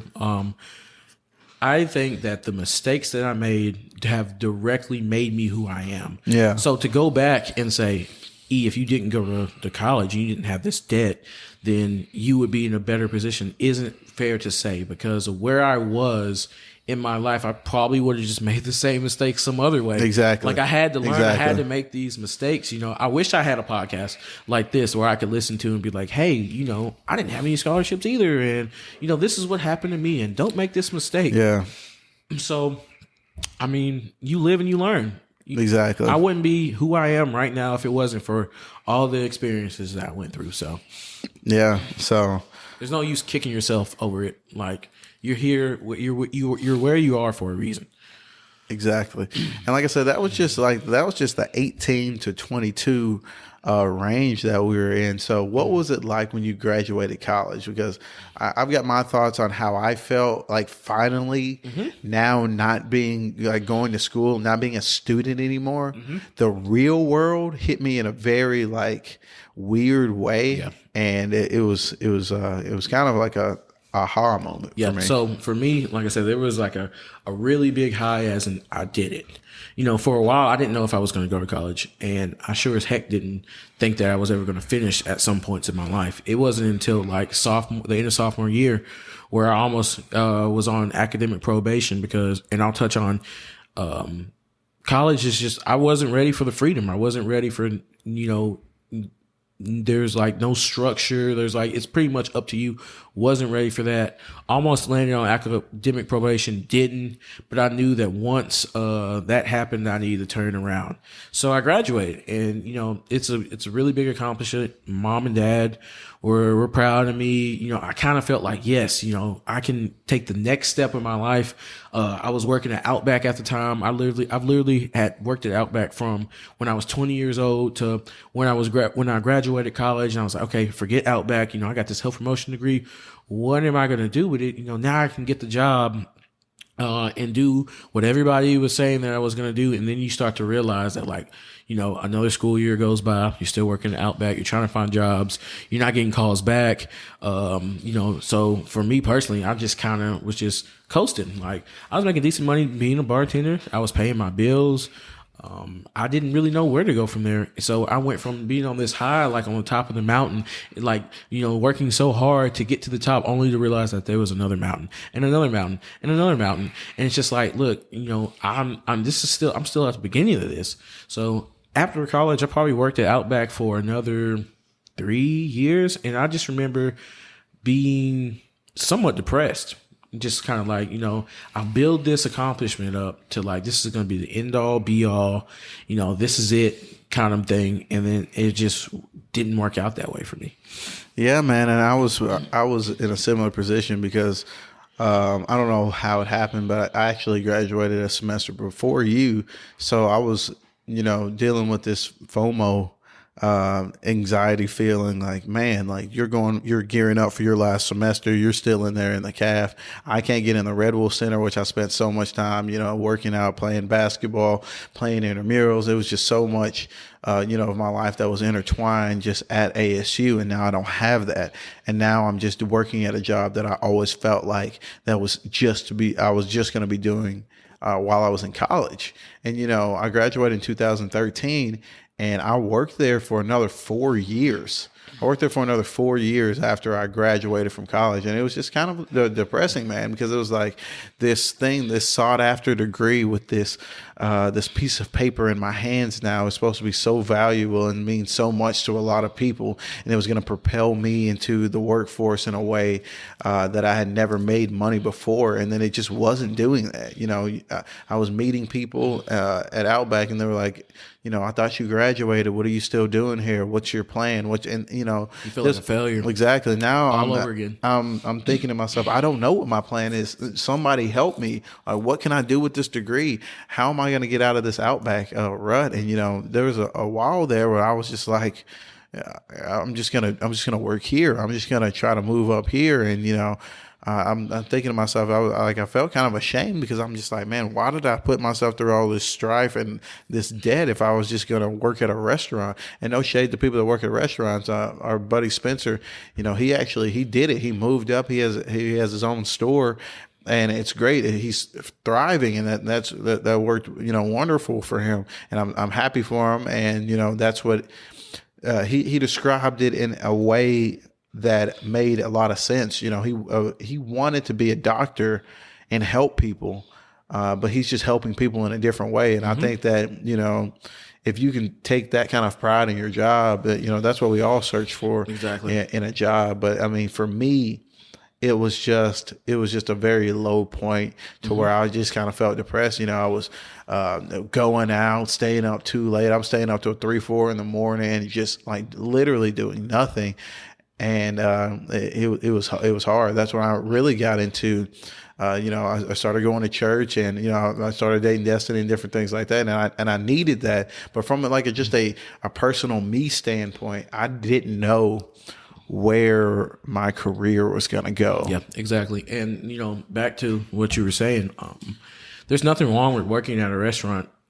We did it for years, but at the end of the day, it just was not fulfilling me. I would wake up, and even though I was paying my bills and living pretty comfortably, I just felt like there was something missing. I felt like I had more potential to be doing something else. I just didn't feel fulfilled. Obviously, I got to the point where I wasn't taking pride in my work. I didn't want to be there. Like, I was feeling depressed. Like, I needed something to fulfill me.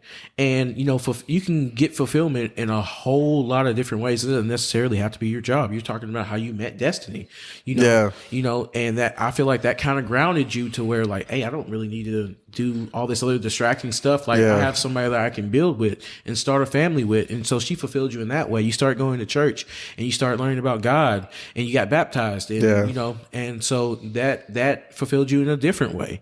And now you're doing podcasting and it's something that you enjoy. I feel like everybody needs that into some regard. At the end of the day, if you're not enjoying what you're doing, regardless of how much money you're making, I feel like it's torture.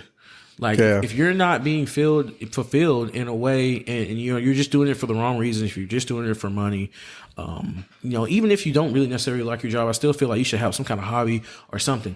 I didn't have any of that, so it's just a really low point in my life.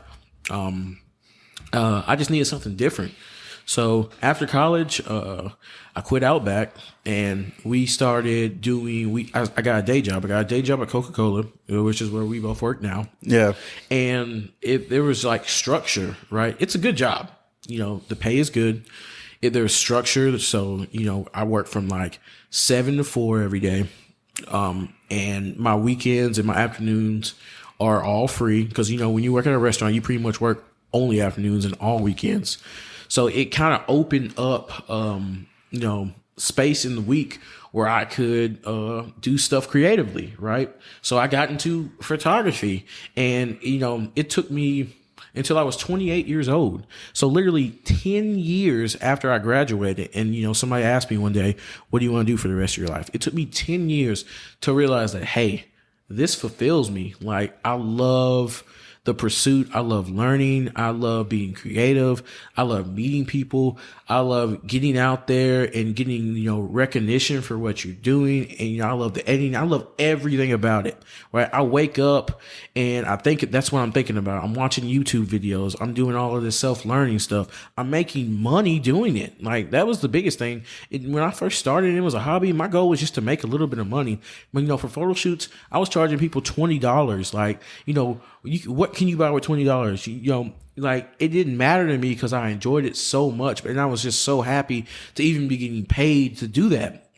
And, I'm to the point now where I'm actually making really good money doing it. And then, one good thing that came out of Outback was we got bartending experience, and now we get to bartend weddings, once a month, twice a month, wherever. And it's such a blast, like, to do that. It's way less stressful than working at a restaurant. And then also I have a stable job that has, insurance and dental and all that other kind of stuff. And it's just kind of like stuff just started falling together. Right.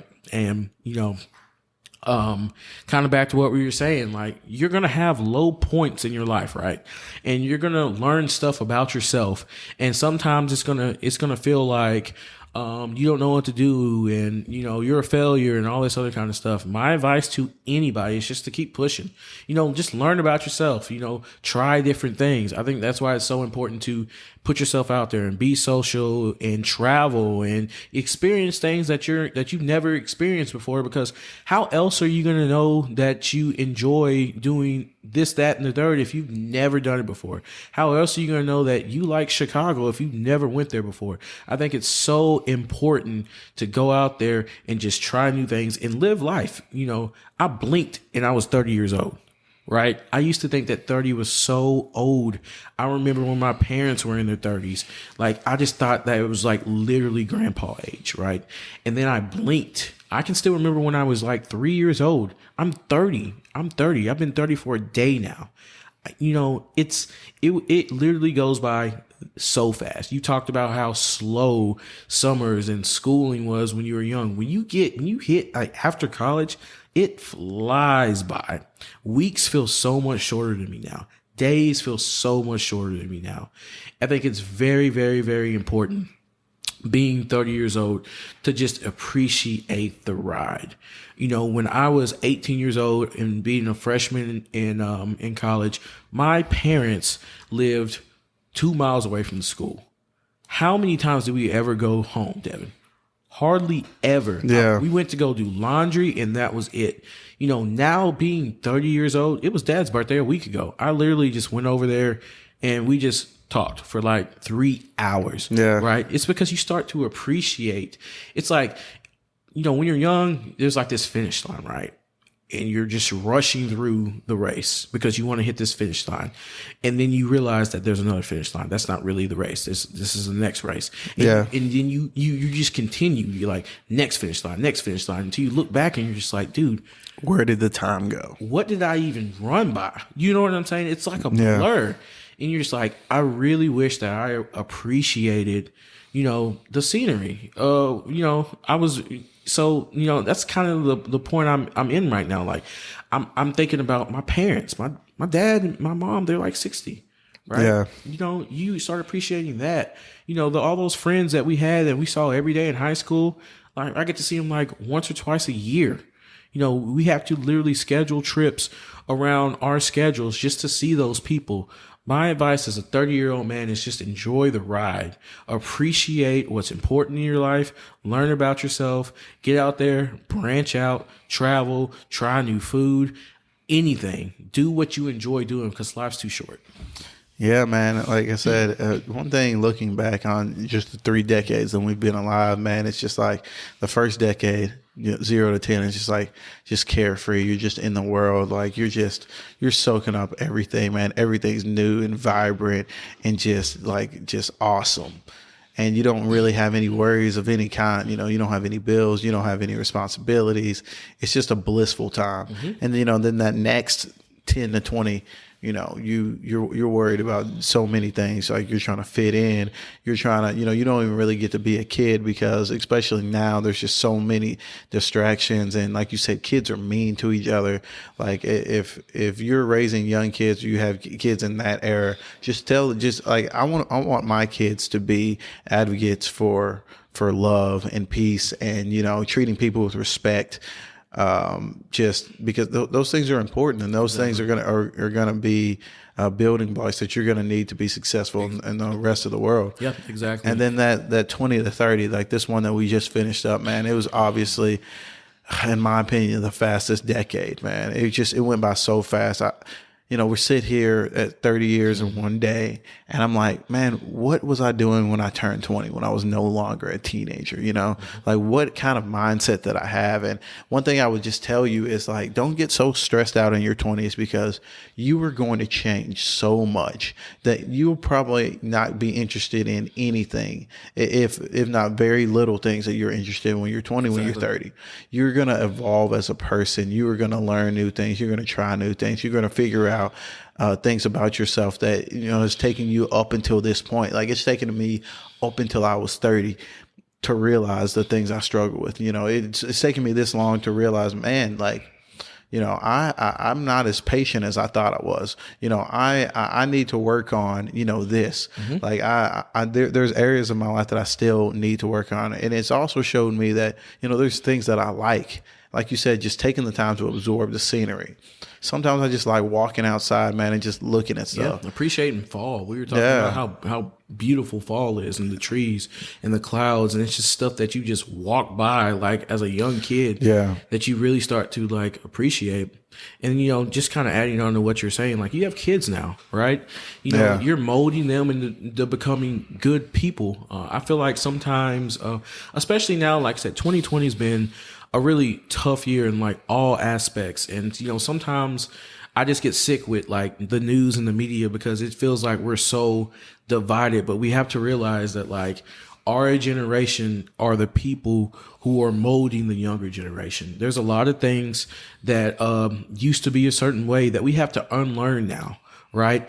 And so, we're going to be the people who are teaching the younger generation how to be and how to, conduct themselves in society.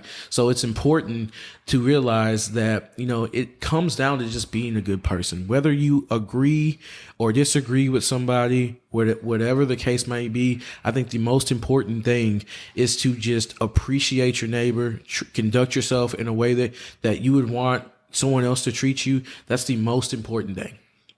Yeah, for sure. And like I said, man, I'm glad we looked back at these years, man, because there's a lot of stuff that has just been unsaid, and I mean it's been very very therapeutic for me to just sit down and just talk about all these things, because like I know there's people out there that's in a similar situation. I know there's people out there that think that, you know, maybe to the 20-year-old kids that out there that thinks that, you know, like this is the pinnacle of everything, or, you know everything. Just slow down. Just take that time to really get to know yourself, because that's one thing that it's going to be difficult to do. Like if you rush into like getting married or something, you don't know yourself. There's going to be like a divide there. So like I said, just take the time, get to know people, you know, date people. Just take your time with whatever you do. Chew your food, swallow it, enjoy everything around you, because like your 20s that's a growth decade. Exactly. You know, in your 30s, that's a building decade. So you know, there's so much life that I had to give to the world, and like I said, I'm just now figuring out the things that I like to do. I'm figuring out things that I don't like to do. And, you know, it took me to my late 20s to realize you never stop learning about yourself. It's not there's not going to be one day you wake up and like, I got it all figured out. I don't need to learn anything else. It's literally like a constant pursuit. And you know, I'm so proud of you for like doing this podcast, because I remember those days like we just went through, like where you're struggling and you might not necessarily be able to talk to your parents, and you might not necessarily be able to see, you know, tomorrow, let alone 20 years down the line. Like to have something like this out there where someone could listen to and be like, well, it does get better. Like this dude went through it. You know what I'm saying? It's something, it's like a gift that you can give people that we didn't have when we were growing up. It's so important to have these conversations, because you never know who's going to listen to it. Yeah, man. And like I said, just cherish the people around you, man. Like my circle is very small as far as like friends go. And just tell those people you love them. Spend as much time with your friends and family as you can, because 30 is a weird time, man. Because if you're like us, like E said multiple times, like our parents are getting older, and you know, it makes me think, you know, what was I doing when my dad was like in his late 40s? Like, why wasn't I hanging out with him? Why wasn't I, you know, wanting to go and do all these things with him then? Because I was just so distracted by things that now that don't even matter anymore. So it's like, you know, I feel like I have the strongest relationship with my parents now, man. And now I just fear like, you know, time is just slipping away. You know, I've got young kids and I want them to really get to know my dad like I know them, you know, and have memories of them.